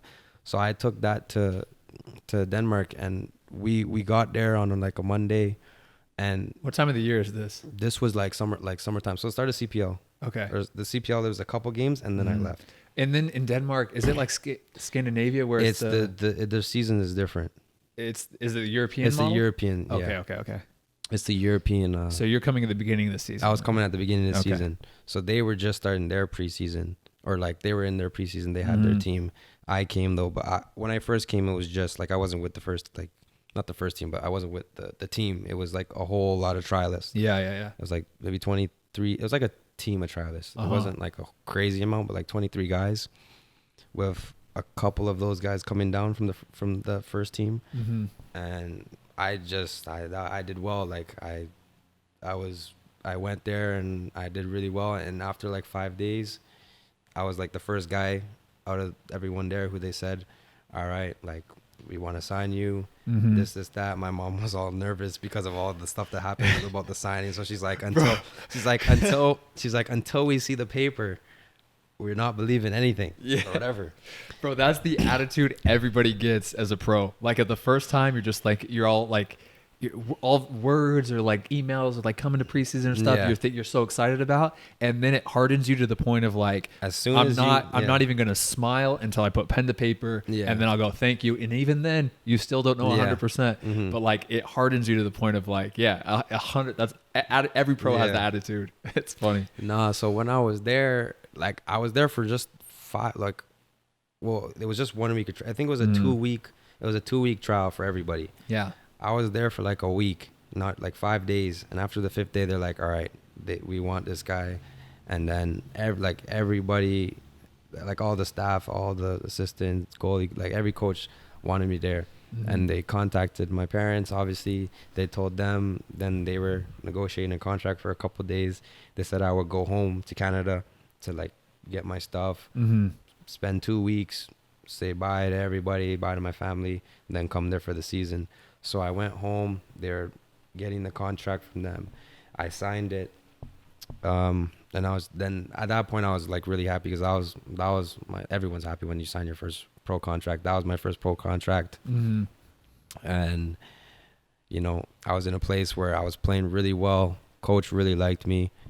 And so then when I was there too, I was like just at home for 2 weeks getting my stuff.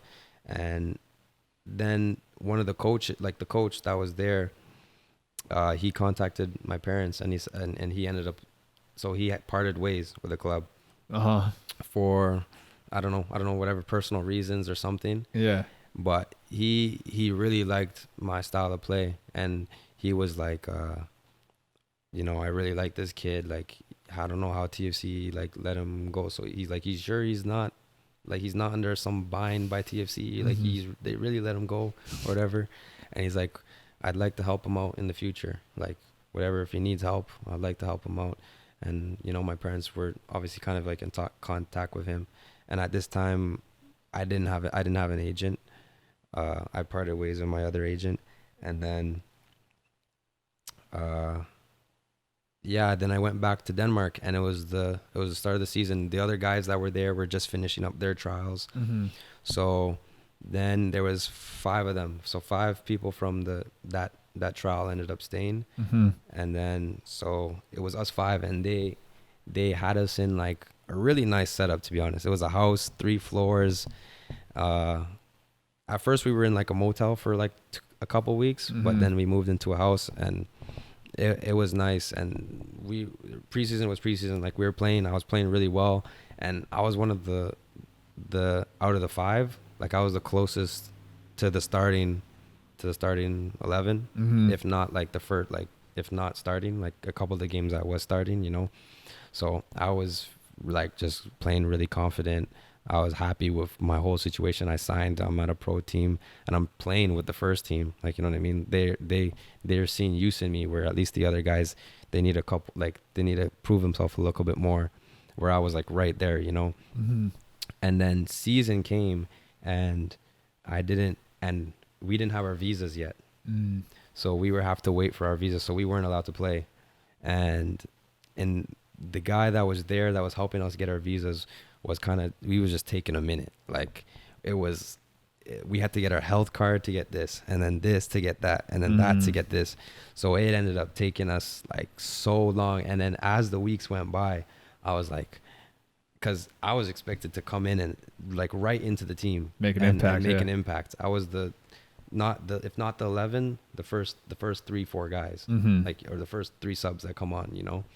So I was expected to go there, and for being that young, like that was like such a good opportunity for me, even for a second division, because that was a really good level, because a lot of those guys played Superliga, because that team used to be in the Superliga.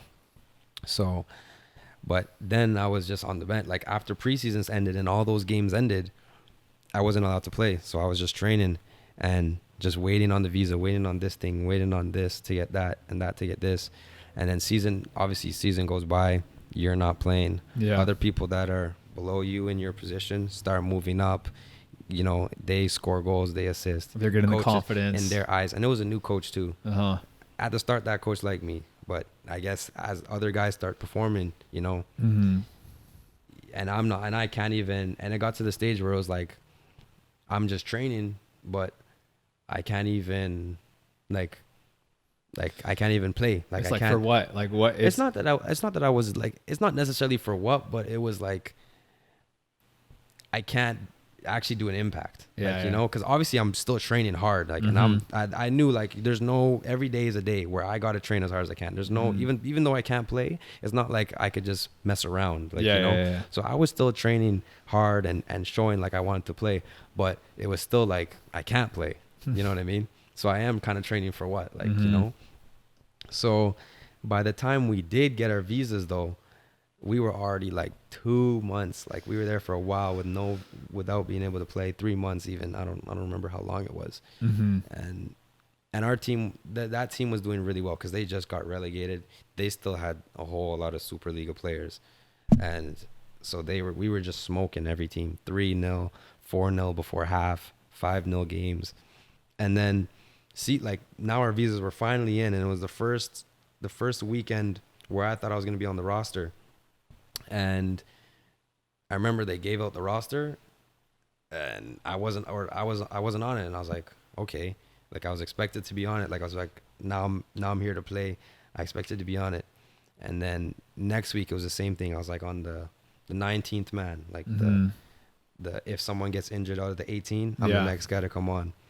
And then it was me and another guy, one of my friends, Rafa, who were kind of just in that same position. Every other week we were switching. Like it was either him on the bench and then I was the 19th man, or I was on the bench and he was the Mhm. 19th man. So we just kept switching like that and wanting to play. And then the other three guys, about halfway through the season or whatever, Mhm. before the winter break, Yeah. they said, oh, like we're not seeing you guys play or whatever, so we're thinking of like loaning you, like look out for a loan or whatever, we're gonna buy out your contract. And they were all whatever, that discussion, like, you know, Mhm. they weren't like, none of us were playing, but me and Rafa were at least on the bench. And then so for them, they were saying that, and that was tough, I guess, for all of us, because we became so close, because even for that short time, whatever summers like started to I don't remember exactly what time, it was like November, Mhm. something like that. You know, we were living in the same house. Like we were doing, like playing games every day together. Mhm. Like we were going through the same situation together every week. Although all of us are like, yo, we want our visa, we want to play, you know?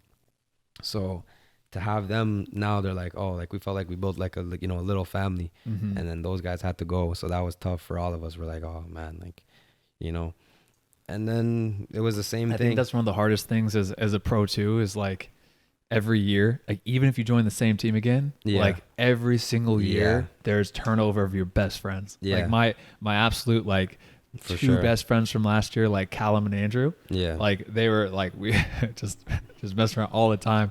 And then like I came back, and then those guys are now they didn't come back. Yeah. So it's like, even if you do switch a team, obviously it's 100%. Everybody, all your best friends are gone. Yeah. Even if you do come back to the same team, then they also have to come back. Mhm. And it's just, I think that's so hard as a pro. You're constantly like restarting over again. And I also think that's why you like you said, in just 3 months, you become so close with people. Yeah. Because it's like you're seeing these guys every day, and you also are all starting from scratch again. Yeah. So it's like, I love that about it. You meet so many people and develop such great bonds so quickly, but it also is, it's constant turnover. Yeah.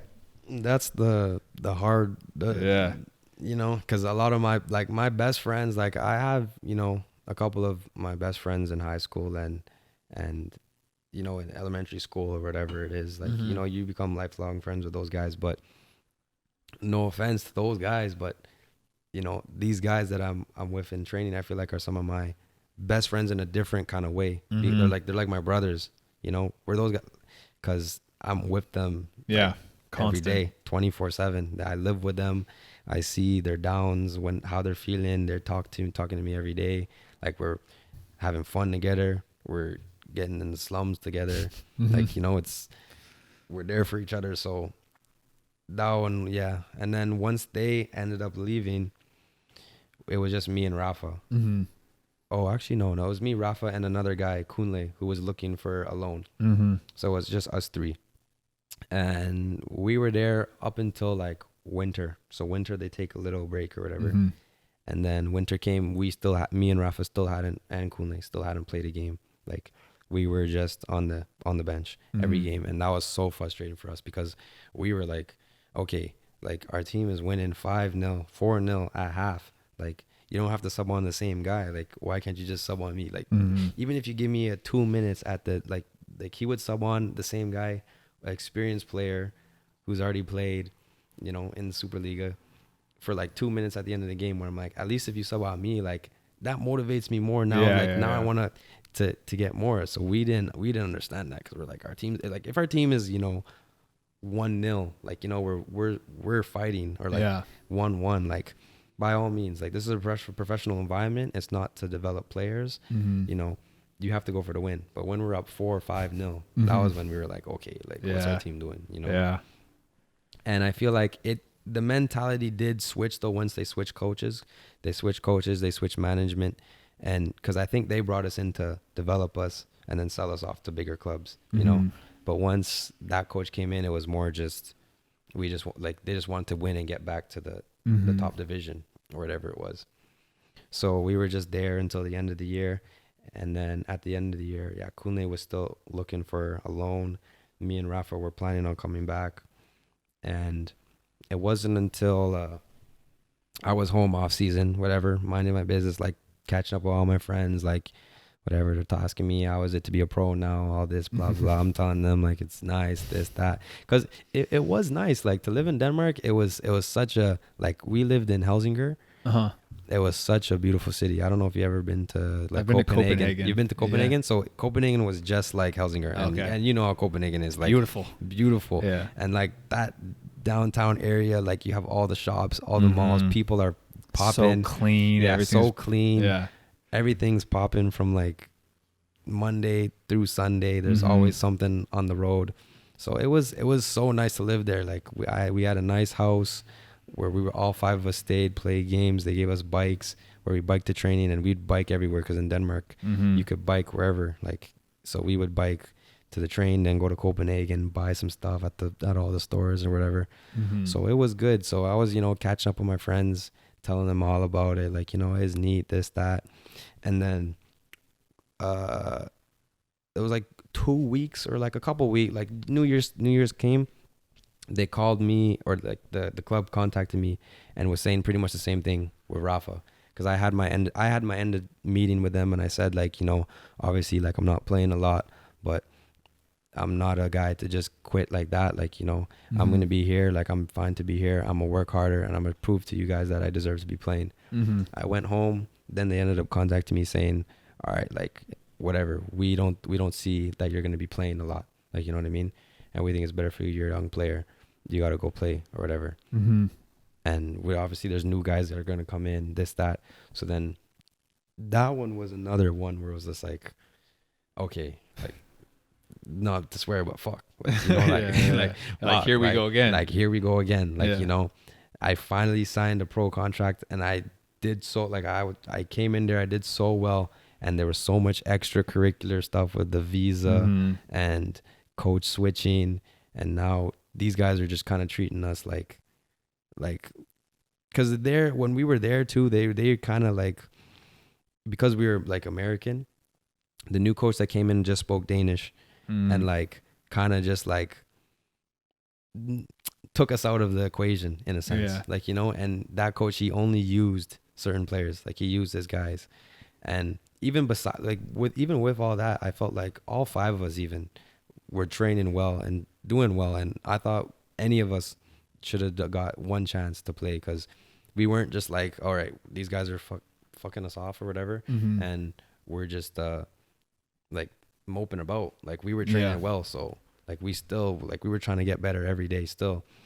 So whatever, I was like, okay, here we go again. Like, Mhm. and I was like, they were offered, like it was either to go back or to buy out my contract or whatever. At the time for me, I was just like, I don't want to go back to square one. Mhm. So I was like, no, like let me go back and let me like whatever keep doing this or and there's I don't remember exactly what the agreement was, but it was maybe to be with the under 19s or train with those guys or something. Mm-hmm.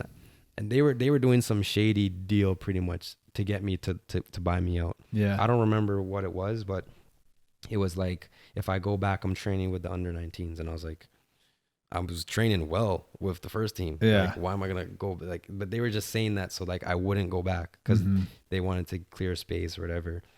So my mom just said like, oh, my parents. I had like whatever discussion with my parents, and well, when my agent at the time or whatever, we were saying like, oh, it's better we just go, just get out this system.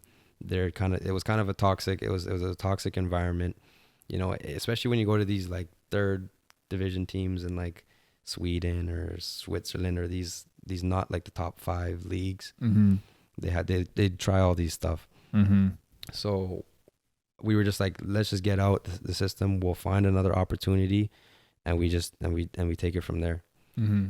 Yeah, I say a lot that like when it comes to like being a pro and not just even signing a contract's one thing, but like in terms of it working out, like the stars have to align, like everything needs to align.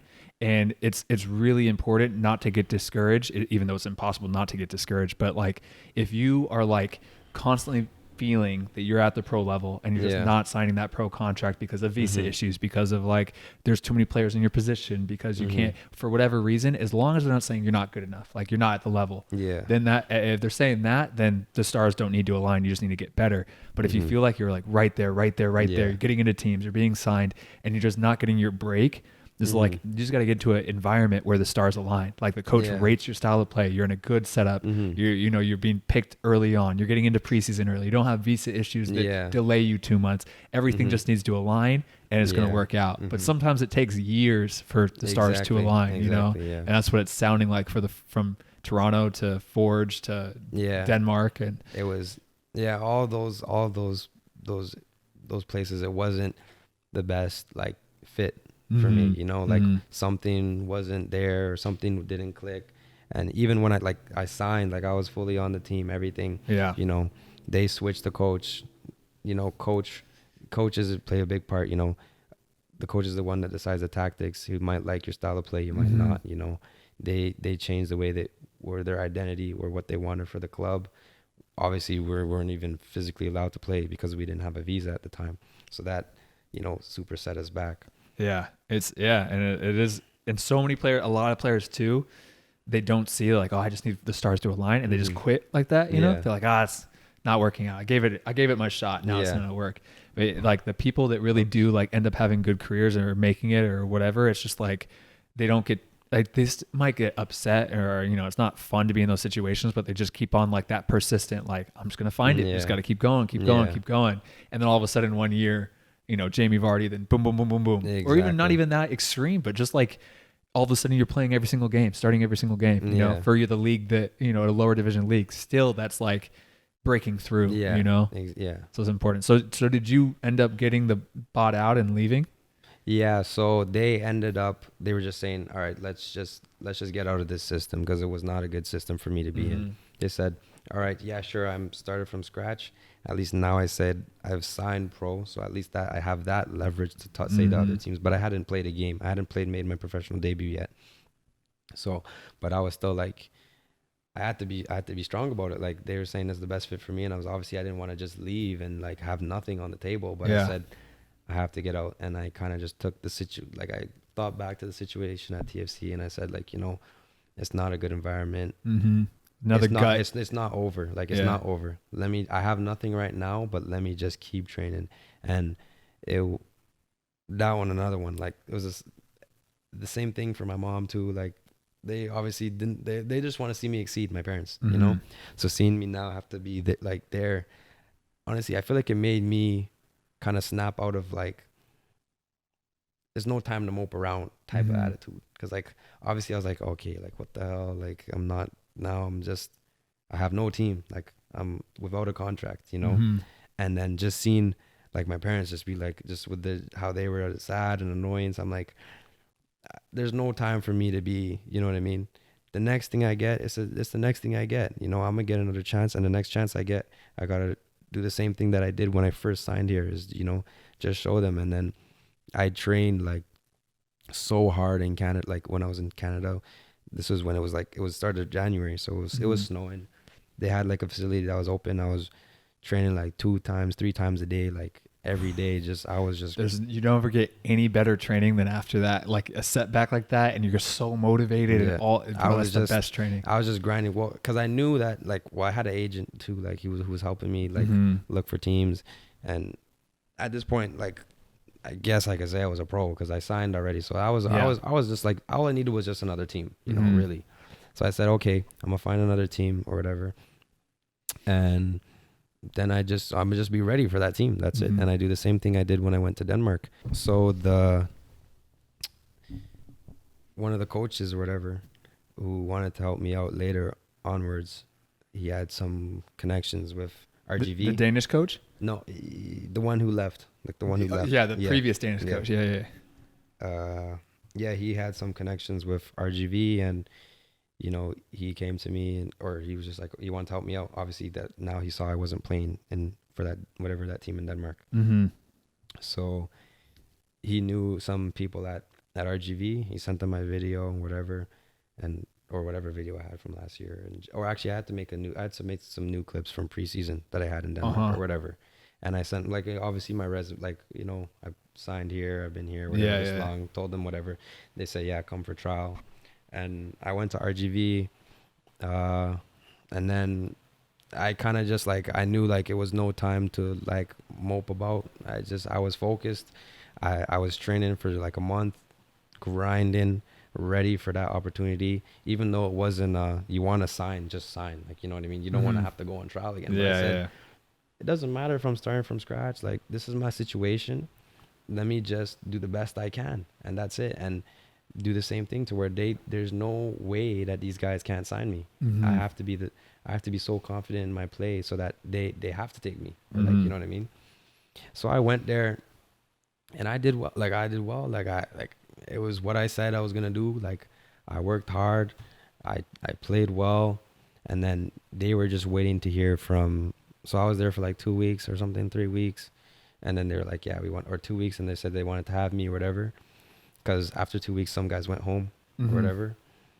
And then they were still waiting to hear some stuff from Houston.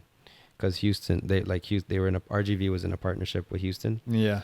So they had to negotiate, because Houston was the one kind of that decided the players that stayed. So RGV was like, yeah, we want to have this guy here. We just got to make sure, we just got to confirm Houston, you know, they see a plan for you or something. So, and then like a week later, yeah, they said whatever. I ended up signing, and then I was there preseason. We were doing well. The first game of the season, I wasn't a starter. I didn't have my visa again. First game of the season, I didn't have my visa again. I would have been on the bench though, but I didn't have my visa. We missed the first game. We lost, and then we went into COVID. One game, we went into COVID. And at the time too, like, I was like, all right, neat. At least now my visa can come in before we play any other games. Not knowing what COVID would have turned into, obviously, today or whatever. You're thinking, oh, nice, 2 weeks, visa will come in, and I'll be back playing. I was like, 2 weeks, visa will be back. I'm not missing the next game, and then it's good. And then global pandemic shut down months. And then global pandemic shut it down. And these guys were a lot more, like, on top of like professional about getting the visa. So I got the visa within like literally 1 or 2 more weeks. And then we were just in pandemic. I mean, it was tough. Like, how was mentally that time for you during pandemic of like uncertainty, not playing, not training? Now you're in Texas, you just have some new teammates, but you're not with your family or other friends, and now just chilling, waiting for football to start back up. I wasn't stressed at all, to be honest. That's good. I was there, like, we were just waiting to see what would happen with the season. I'm not really a guy. I'd never really get homesick. Like, I've always been like when I went to Denmark, it's not a good, I mean, you could say it's not a good thing.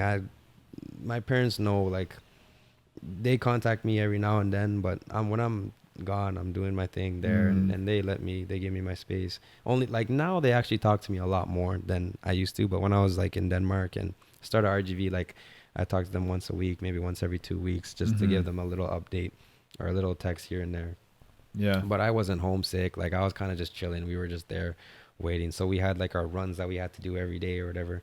So I do those runs. I would train with my best friend there, Emil, and then I would just play like Call of Duty. And I was like literally like, yeah, that was the real life though. Like Yeah. that was how it was. Like we weren't allowed to leave, and the place I was like, it was like those apartments there, except you needed a car. Like the closest thing to get to was like this was the gas station, like 15-minute walk. And then which is mind-blowing for Europeans. Like, what do you mean? Yeah, that was chalked. Like that was 15 minutes, and then like 45 minutes or 50 minutes to get to like McDonald's, Walmart. I'm like, yeah, well, I'm not doing that walk. Like I tried to do it once. I was like, no, I'm not doing it. And then yeah, so we were just there, like literally playing COD and then training and then running. Like that was like what we did for I don't know how long those months were. And we had like little Zoom stuff, like different stuff. I'm sure you were with Tulsa. Yeah, you were with Tulsa last year. You guys probably did the same stuff, like little Zoom meetings and little Zoom stuff. Like we were reading books as a team and stuff. Really? Yeah. You had a little book club going on? We had a little, they made us do a little book club, and we were kind of like telling some like they made everybody tell like a little story. That's cool. That's cool. Kind of like how like whatever I'm doing today. Yeah. It was just a way miniature version. It was like a 10 to 30 minutes sum up. Just to keep you guys like mentally like just to keep us mentally. Yeah, they wanted us to do a little homework. Yeah. Whatever. I was like, yeah, mans are back in school. What is this? but no, so we were just chilling really the whole until like preseason and the league started back up again. And then we started back up like I think we're starting training in like June with the socially distanced training and stuff, and then season started in July. How did the rest of that RGV season go for you though? It was really good for me. Like it was good and bad. Like this was my first season. The first game that we played was I made my debut that game. I came on for like the last 10 minutes of the game, but I was like, okay, finally now, because I signed last year, my first, like even a year and something now, my first pro contract, but it was only now when July or whatever the season started last year, where I'm finally now playing my first game. Yeah. So that gave me a whole lot of motivation now. You know what's funny is that, so for me, it took me, when I dropped out of college and I was like, I'm going to go for it. It took me, I even remember it was 578 days. Like I counted it. It took me 578 days from when I dropped out until when I actually put pen to paper for my first contract, which is a long time just going to trials and searching. Yeah. But then as soon as I signed it, I started my first game that weekend, and then I started the rest of the games that season. So I was very fortunate in that aspect. Yeah. But it took me a year and a half to get the contract. Yeah. And you're like the opposite. And I'm the opposite. Signed it a little bit quicker, but it took you a year and a bit. But it took me like a year and like whatever, a month or so to get like my first game. What do you think is better or worse? To each their own. It's however you want to take it. Like I feel like I'm trying to think mentally what I would rather. I think honestly, I think yours would be worse, to be honest, because you're there and then you're just not like, you haven't got, I don't know. It's I don't know. I feel like for me though, like it taught me so much though. So I was so happy and fortunate in a sense. Like I am happy and like that I went through like that experience with TFC, with Forge, and like, you know, signing and not playing, and like, just like, you know, they were just like, regardless of my play, kind of just like politic thing. Yeah, we were just not playing, you know, and going through those and just still, because it just made me stronger. And then when RGV came, it was just that was the breakthrough. It was hot. I told you about the heat. It was, things were starting to click now. I was playing well. It was the start of actually I had a little bit of a slum phase, like at the start of RGV season. Like it was during preseason, and I was playing, like I told you, I was playing Call of Duty like every day. And I'm like a gamer, and that was when I realized, I have to stop gaming, because every time I like stopped playing, my career was always going up. Like when I was playing, I was just like chalked. Why do you think that is? because I'm competitive, like with everything, like like in train, like with soccer and in like on the game, like I can't play like FIFA and be like shit or like whatever, like bad. I have to be good because like I'll play my friends and I want to beat them, you know. So the thing is, I'll play like whatever for a couple hours, and then when I'm not playing, I'll go on like YouTube or Twitch and I'll watch like the best players in the world, similar to like how I watch like the best professional soccer players in the world, and try and like do what they do or learn from them, like the shoulder checking, all this stuff, the positioning. So I would do that, the same thing for the game, and just I would be spending too, like my mind would be too much on it. And I don't, it's obviously not necessarily the game, because I had times when like I was playing it in Denmark too. I was playing it in Denmark too, and I didn't make my career didn't go up. And that's a whole, like, there's obviously the visa, all these other things, but it was a time where I was also on the sticks. So that's when I was like, yeah, I'm not going on sticks no more. Even though we were in a pandemic, you had all this stuff. Yeah. Mans are too distracted. Yeah. So then, yeah, as soon as I cut it out though, I was back to how I usually was. And then that was like the decider where I was like, all right, now I know for sure. Because that was like the third time I stopped playing on the PS4, and it went up right after. Interesting. So then, yeah, season started. I played the first 10 minutes of that game. The next game, I was fortunate enough, like I started, like, you know, and it just clicked. I played well that game. I was slowly getting games in. Like I was still kind of fitting the system, feeling it out. Like our team was doing, like we were chalk, like we were losing bare, like, or we were losing a lot. You guys had the thing was though, when I remember even I talked about that with one of my teammates when we came down to play you guys. I was like, look, like, because I'd watched a few of your games, just scouting reports and stuff like that. I'm like, dude, these guys, like, they're losing, but they're not like, you're not going to go and get an easy win. Like, you guys would compete. You could play. I remember, like, you have that big field. It's tough, but like, I feel like we were giving up easy wins, but we could play. Yeah, exactly. We could play. But then you would have a mental lapse, a couple of mistakes, and all of a sudden, goal. That's what I'm saying. We would give up. Like, we would give up so many goals, and then we wouldn't really, like, we couldn't finish. Like, we could not score, and then obviously if you're not scoring, and then you're turning over, like getting red cards, and 20 minutes in the game, like you're not gonna, you can't expect to hold on for every time we played you. It was a battle. It was never like, oh yeah, easy 3-0 win, here we go. Yeah, if someone makes a mistake defensively or goalie or midfield, like whatever. Remember that game where we played till like 3 a.m. against you guys?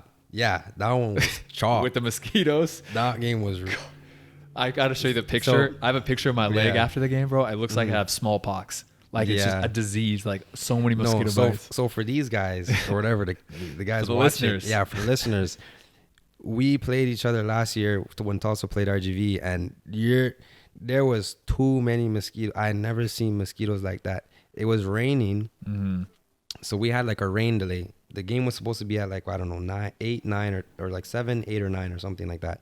There was rain delay for like 3 hours. We were just there waiting. Game finally started, but in where McAllen is, or where RGV is McAllen, when it rains, the mosquitoes start coming or whatever.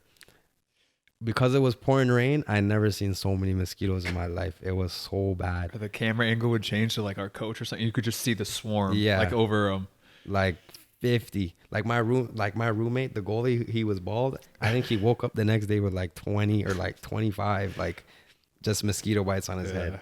Like everybody had, like, it was and bad. We finished the game at like 3 a.m. Yeah, we got out of there at like 3 a.m. Bro, our flight the next day, we had to leave the hotel at 5:45.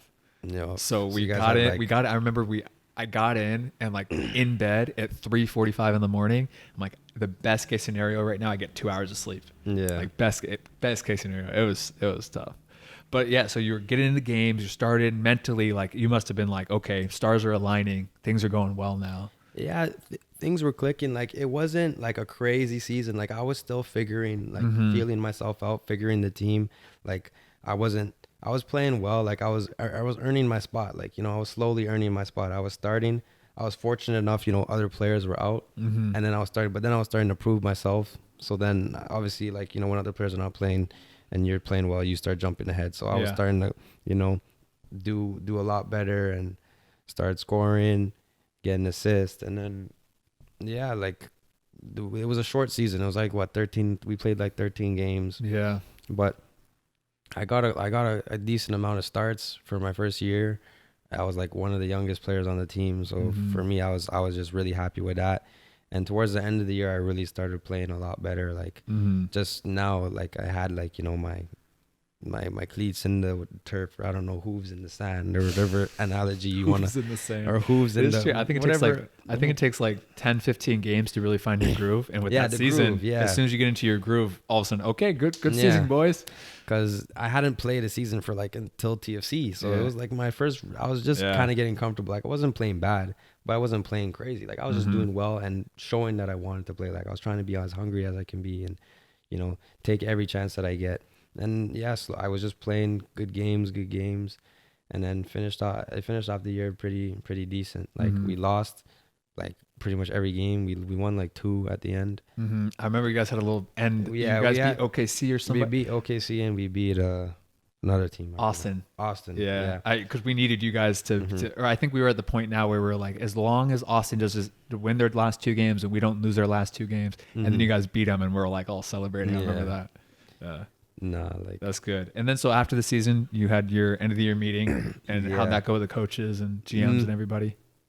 It was good. Like they were happy with me. They were really happy with me. Like they didn't expect for me to contribute as much as I did. Like they brought me in like I hadn't played a pro game. I mean, obviously they expect every player to have an impact, but they didn't think I would be starting as much as I started and, you know, doing as well as I did, like being whatever 19 at the time. And then, coming in and doing well. And did they offer you another contract for this 2021 season? Yeah, they offered me another contract, or like my contract. It was like multiple years. It was multiple years with option years. It was options though. Okay, like they had the option. Yeah. So it was multiple years. It was pretty much just if they were the ones telling me if I wanted to come back. I had the end of term meeting. And they were, like I already knew like they kind of wanted to have me back, like based on the last year that I had there. And then. Yeah, they said like, oh, so then I went back home for off season, and I was just training. Like, I found like I was always training a lot. Like I was always playing every day, but the more like the funny thing is the higher levels I advance, I found myself training more. Yeah, which you would think you would train less. Yeah. I mean, like you think that the higher you go, you train less, but. So once I came home though, I just trained. I was just like every day, like twice, 3 times. Like I was never so motivated to train. Like they were telling me that also there was I'd probably go to preseason with the Dynamo with the first team. So I was like, okay, like this is my opportunity, you know, to play like real, like this is the MLS. This is what you want to be playing first division. So I just went home and I was just training. Like I was seeing my friends enjoying, having fun. Like I would see them and then train and then train and then train, see them and then train. So I was just in that phase for like a while. And then it started getting like cold. And then this time with COVID though, I didn't have like the facilities. Yeah. I didn't have the bubbles. I didn't have the you know, the gym, anything like that. Everything was closed. And I was asking like the kickboxing guy, no, I was asking everybody I knew, like, you know, where can I borrow your gym for a little bit and get big and this and all that. And, you know, it was good for a while, but once it started snowing, it was tough because it was just cold. Like you couldn't even train. It got to the point where like I was like, because I never also there was indoor fields. Yeah. But I was like literally shoveling out like, a little square patches, doing my dribbling, doing my running in the track, but there was still like they clear the snow, but there's still snow there, you know. So I was running around the track with snow and it's cold and you can't even like breathe breathe properly. But I was just pretty much just grinding because I was like, when I go to Houston, that's it. Like, you know what I mean? I gotta be ready. These guys are gonna be. I'm taking a spot from someone who's feeding their kids, you know. I'm going to have to go there and show them and do my best. And so I was just waiting. And then, they were saying I was going to come. And then obviously it took so long for us to like end up coming because of COVID messed up everything this year. Cause I was expecting to come back in like January and I got pushed to February. And I was just like, yo, just get me back. Like, I'm just trying to go.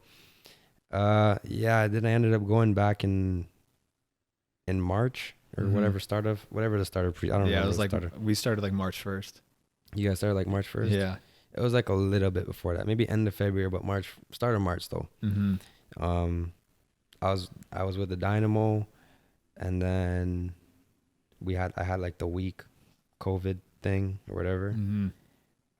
And I got like sick. Like, I don't know what it was. I got mad sick.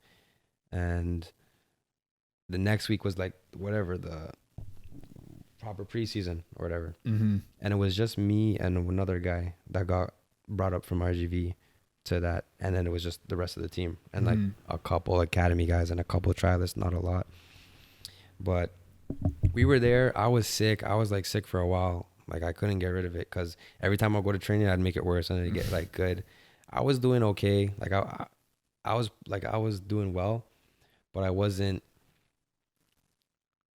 say like top. Like, I wasn't my, you know, my it wasn't a 9 out of 10, 10 out of 10 performance. Like, you know, or like I needed to show a lot more hunger than I did. Like, I was hungry and I was showing it now and then, but it needed to be more consistent. Like there was days where I was just fitting in and I can't fit in. Like, you know what I mean? I was doing well. Like, to fit in is doing well, like, you know, but I got to do 10 times what these guys are doing because you know what I mean?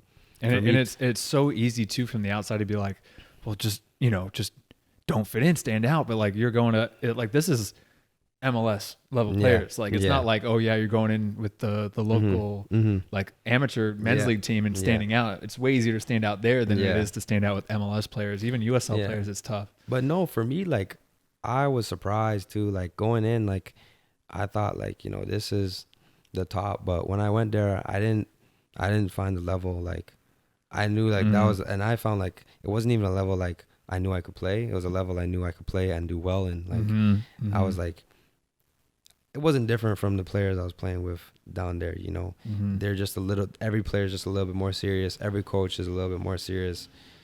A little bit more consistent. Little tiny details. Little tiny stuff. Yeah. But I knew, like, I was like, it's not, I can do well here. Like, this team, like, is a team, like, I can, like, shine. Like, I can have a good season, like, how I did last year, like, you know. So, but I don't know what it was. Something wasn't clicking for me.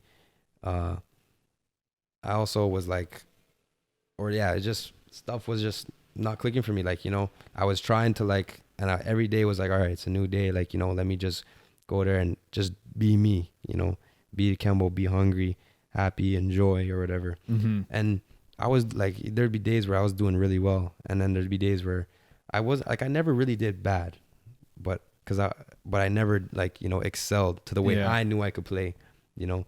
And especially being sick, like, you know, when you're sick and like congested, you're just like, you get tired so quick. Yeah. You get tired so quick. So I felt like that was pissing me off too. Cause I felt like I trained so hard for 3 months. I never trained like how I did those 3 months. I never trained so hard and so often for those 3 months. And I was so ready for this opportunity. And by the time I got it, like, I was sick and that was holding me back. Like, because I was doing well, but I wasn't doing as well as I knew I could. I was getting too tired, like, you know, having to pass the ball and not being creative when in times I need to be creative. So that was that, yeah. And then so how long were you there for before they were like, okay, like gave you the answer? I was there for like 2 months, maybe a month and a half, I think. And then said like, thank you. No, because I left. Or because I was still, so RGV and Houston split like their whatever their relationship. So technically, I was a Houston player. Yeah. So, but I spoke with the coach, and he was like, "Oh, like, you know, we like you. We have you. We can have you here. Whatever. We want to have you here, but you're not gonna play. Like, you're not gonna play a lot. Like, you know, you're gonna play 2 games here, or 2 minutes here, 5 minutes here." Like, we think it's better for you. You're a young player to be getting games and to be playing. And I said to him, I was like, yeah, I totally agree. Like, I feel like last year was the year, like Denmark, I didn't play. I told him a little bit about my situation with Denmark. I told him Denmark, I didn't play at all. It didn't help me. At least at RGV, I was getting time, I was getting minutes, and that, made me go from whatever there to here. So for me, it's just I want to get in the system where I can play. Then they started looking at teams for loan for me, because I was supposed to go down to, or they were asking to send me down to RGV again for this season. And they brought in a new coach at RGV. So he switched. They kind of wanted to just change management. They just wanted to go for full on. They want to win this year. You know what I mean? So that was their goal. So I wasn't in those plans. Like, they wanted to bring more experienced players. Yeah. Even though for me personally, I don't know why they wouldn't want to take me, because, well, number one, I was young. Two, I'm not just I could play right now. Like, I can contribute to the team right now, And I was hungry. Like, I wanted to get better. I wanted to help or to contribute to the team in the best way I could. But whatever that happened, that they had the discussion with the coach. He wanted to bring in his own players. So I was there at RGV, at Houston training. They were looking for a team for me to loan to where I could get minutes. I just said to them, any team in the USL is good for me. Just like, because I was playing, as long as I stay in the USL, I was playing there last year. Give me the same level, another year where I could play, just build, get in my groove, learn. Like, I'm still young. I want to play. I want to just get that experience, really. And then I guess Mike, well, they reached out to Mike, but I think Mike already knew about me from last year. Like, we were in the same division, so he probably watched a lot of the games. So he already liked the way I was playing. So they reached out to him. That was like the first, that was the quickest one I got, the first one I got. And I said, for me, I wasn't like waiting on a whole lot of options, because it didn't matter what team. Yeah. I'm not from the States. Like, I don't know like any players at here. I didn't have a preference, I just said any USL team where I could play. He was the first one that said, I like this guy. I think he can contribute to the team. I've seen him play already. So, and I knew that, I heard that, well, the guys from Dynamo were telling me that he was a really good coach.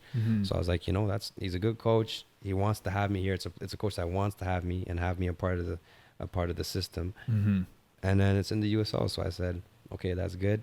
They negotiated the loan agreement. Yeah. And then, I think that's kind of like the attitude that's, to have. I think that majority of the time, that first offer is your best offer. The coach that reaches out to you and says, yeah, I want him, I like him, and wants you. I think 9 times out of 10, it's smart to go with that, because if you go and you wait for like the ideal setup, a lot of times the coach that wants you say, no, I'm going to wait for like the perfect ideal setup. If it doesn't come, then all of a sudden now you're begging a coach to bring you in. He's like, I don't know. I don't really like rate your style that much. So I think it's a good attitude. I don't care where. I want to go to a place where the coach wants me at the level I want, and let's go. It's good. And then how's your transition been? Because you got here in like April, right? Yeah, I got here like right before the season started. Like, I got here like 2 weeks before. So that was another reason why, because I was already with Dynamo for like 2 months, or I don't know how long that was, a month or something, almost 2 months. And I was like, season was gonna start for USL soon. So I just said, it's good sometimes to have all those other options. But I said, yeah, first thing that someone wants me, let me go. So I came in, and then my thing was just like to get into a groove, because at Dynamo I didn't get into my groove. Like, I never got into a groove. And so my parents, my agent was really saying, like, you just got to go there and be me. Really, is just play the way I know how I can play, be happy, be hungry. Those are like my two things. When I do that, when I play with confidence and I'm hungry, I show like I want to be there, and enjoy my game. And when I came here, I found like, everybody was obviously really cool. Like, I thought I fit in like really, really well, like really fast. This guy, you still don't really bang with me, but the other guys, they're, I think, if I could say so myself, definitely like having me there. So no, cool. I thought so too. Like, you can always tell when somebody comes in and then they like just play well, fit in, and then like just do well, like just like a seamless integration versus like someone's like, okay, this guy needs to learn the system. This guy needs to, and obviously there's always going to be parts of like learning, but like there's a difference between like, oh, just learning typically where, you know, the movements and positioning versus like, oh no, this guy needs a full year of training versus he can get, and so it's been good. And then, so now, I mean, we are 10 games into the season. You've gotten some starts, gotten a few appearances. How's that been? It's been good. Like I'm like, I don't think like I think it's exactly what I wanted. Like I'm so happy with how the situation worked out. Cause going back to, or like if I was at Houston, I would have just probably been training. Like, you know, it wouldn't have been as good for me. And if I was at RGV, who knows? Like, I don't know if that coach had me in his plans. He has his own things right now. Yeah. So at least I'm happy I'm here. Like Mike he likes the way I'm playing. Like I'm starting a lot of the games, like, or playing a lot of the games. So I think it's good. I'm starting to get into my groove, my flow. So hopefully they keep up like that. Yeah. Perfect. All right, sweet. And that brings us to today. That's it. Now you're on the Against All Odds podcast. Yeah. Thanks for having me. Yeah. No, before we end though, I got 3 questions for you. Okay. The first question is, what has been the absolute highest, like I always say, like your career's ups and downs, and I relate it to a roller coaster of highs and lows. What has been the absolute highest high of your career and the absolute lowest low? The highest high, I think, was when I signed for RGV. I think because, well, I went through all this stuff with TFC, and wait, I said the highest high, right? Yeah, was with RGV, because I went through all that with TFC Forge, and that experience with Helsinger in Denmark, and I was with nothing. And when I went there, I trained so hard for that month, and when I went there, I played, and I was so confident in myself, and like I started I was journaling or whatever. I started journaling in Denmark, and I was always writing down, like I knew after the first 2 weeks I would sign, because I knew I was playing well, and I was just I was happy because I said I was gonna do all those things, and I did it, you know, or like I worked so hard, and then when you see things starting to come off, that was probably, I'd say, one of the happiest moments I've been in my career. That's good. The lowest low? And the lowest was definitely at TFC. That time when TFC, like I had a good time there, but definitely the time when it was the end of the year and they had the meeting saying like, oh, we want to see you move up, and I moved up. Or like the next year we went, and it was like the first week of training, and I remember the time exactly. Like I walked in onto we weren't even training on the nice turf. We were training on like the Downsview turf, which was bad. So we went onto that turf, and I remember just like going through, and I was like walking onto the pitch to warm up, and I saw the players like I was with, and in my head I was like, am I this bad? Like, am I this shit? And that was like the worst I ever felt like. And I remember just like wanting to just like, I felt like what I did not want to be there. Like, and then for that like month or so was probably the worst I felt, because I'd never felt like I'd never wanted to play soccer. Like, you know, I've always wanted to play soccer because it always makes me happy. But during that time I was like, I hated playing, like, or I hated not that I hated playing, but I hated being there. Like, you know, I didn't enjoy being there. So that was probably the lowest. Those are good answers. Next question is, if you could go into a time machine, right, and you can go back and visit a younger version of yourself, and give your younger version a piece of advice, whether it was at the lowest low or whatever throughout your entire life, when would you go back? Like, what age of Kembo would you go back and visit, and what advice would you give to him?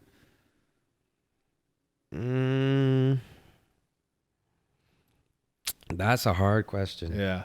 Because I don't know, to be honest. I feel like I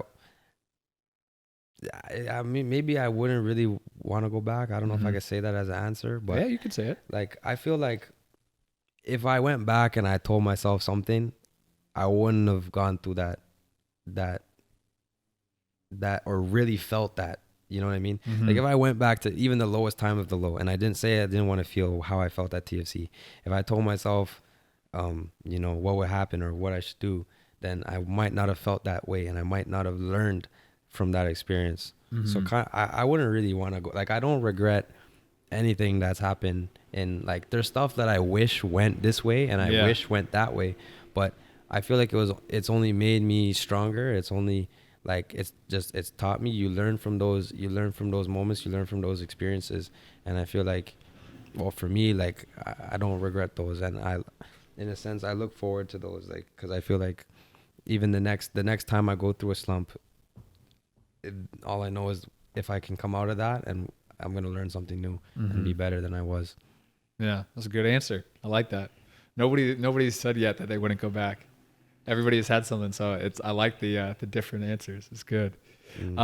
Last question for you. Most of the people that watch this podcast or listen to this on Spotify or wherever, they want to follow in your footsteps. They want to become a pro. They want to become a pro.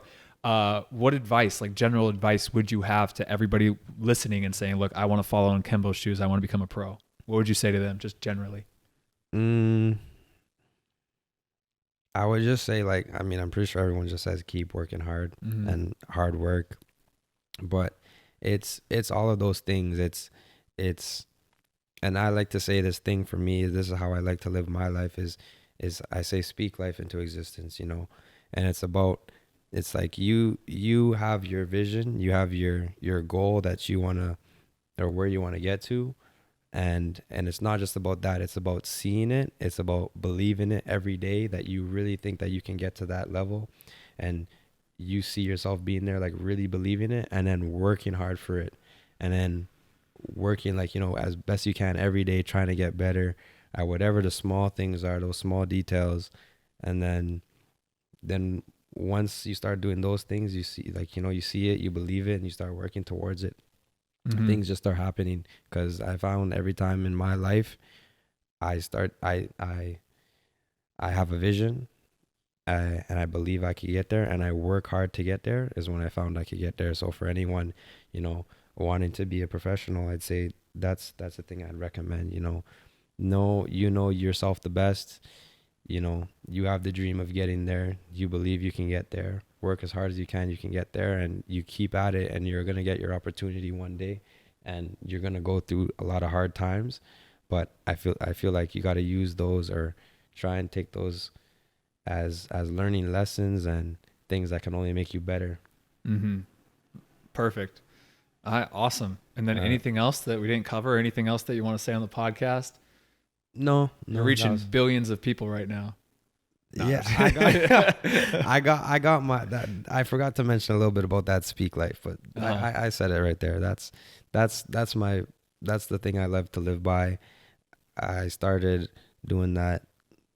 I think in like when I went to Denmark was the first time I started like seeing how that whole year in 2017, when I said I was gonna do something, worked hard, and then things just started happening for me, I think journaling is big for that too. Like you said, like I started journaling right when I dropped out of college, and it was just like little things like that, where it's like I would write about like what's currently going on, but then like what I would basically speaking into existence, what I want to do this week, both like training wise and goal wise or whatever, this month, this year, this season, whatever. And like up until like 10 years, And so I'd have it out there, and like every single week I go and I like kind of like speaking into existence by writing down what I see my year plan. And it doesn't always come true, but like it always is like there in your head, constantly thinking about what you want. I think it will come. Like for me though, I actually think like I really believe, like if you really believe in it and you really work hard to like, cause you can't just be talking out, but these things, like they don't seem believable. And one of the guys who put me on this was Conor McGregor. He was the one that kind of like, when I was going through from Forge to Denmark, it was me looking back at my life. And in 2018, when I was at TFC the second year, I didn't write down anything. I didn't put anything on my board, and nothing happened for me that year. So I was looking at those times when I said I was going to do something and we're working hard. And I saw Conor, how he's like, everyone knows Conor McGregor. He just says the most, he says the most stuff. But, you say like, you can't achieve anything, but who who's to say that like before Connor knocked out that guy in 15 seconds? No, those are dreams beyond what people are even thinking. Yeah, if you would have wrote that down, people are like, come on. Yeah, but he said he was gonna knock the guy out in with this time, with this shot, and it's because he really sees it and he really believes it. So I don't think there's anything that you can't really achieve. Like if you say it and you just say it, then that's different. Yeah. But if you say it and you really think you can get there and you really believe you can get there and you really work to get there, I don't think there's anything that you can't really achieve in life. Like, yeah. Because what's he's like, if you have like, if you truly believe it up here and you have the confidence to speak it and put it out in the universe, like that, like because there's all these things that like you'll find like I'm sure like, you know, you'll be doing like in a casual day and you'll say something and it happens, like you'll be like, what a coincidence. It's not a coincidence. Like it's all these small moments when these like they mean something, you know. So it's like the power of attraction. That's another name for it. Yeah. Well, awesome. Well, thank you very much for being on the podcast, Kembo. Thank you for having me. No problem. No problem. It was cool. Yeah. And then are you okay with people who listen to it to go onto your Instagram and DM you like questions about your story or advice or anything? Awesome. Okay. So reach out to Kembo. His stuff's always going to be in the description if you guys want to reach out to him on Instagram. Do you have Twitter? Yeah. On Twitter as well. Any other thing? I have I think I have all of them. All at Instagram, Twitter. I have Instagram, Twitter, Facebook. It's all Kembo Kibato. Just Kembo Kibato. Search on if you want to see if I'm there, my name will be Kembo Kibato on every platform. Name. Yeah, that's the only Kembo you're gonna hear, hopefully. All right. Well, thank you guys very much for listening to the Against All Odds podcast. Thank you once again, Kembo, and I'll see you guys in the next podcast. Peace. Later.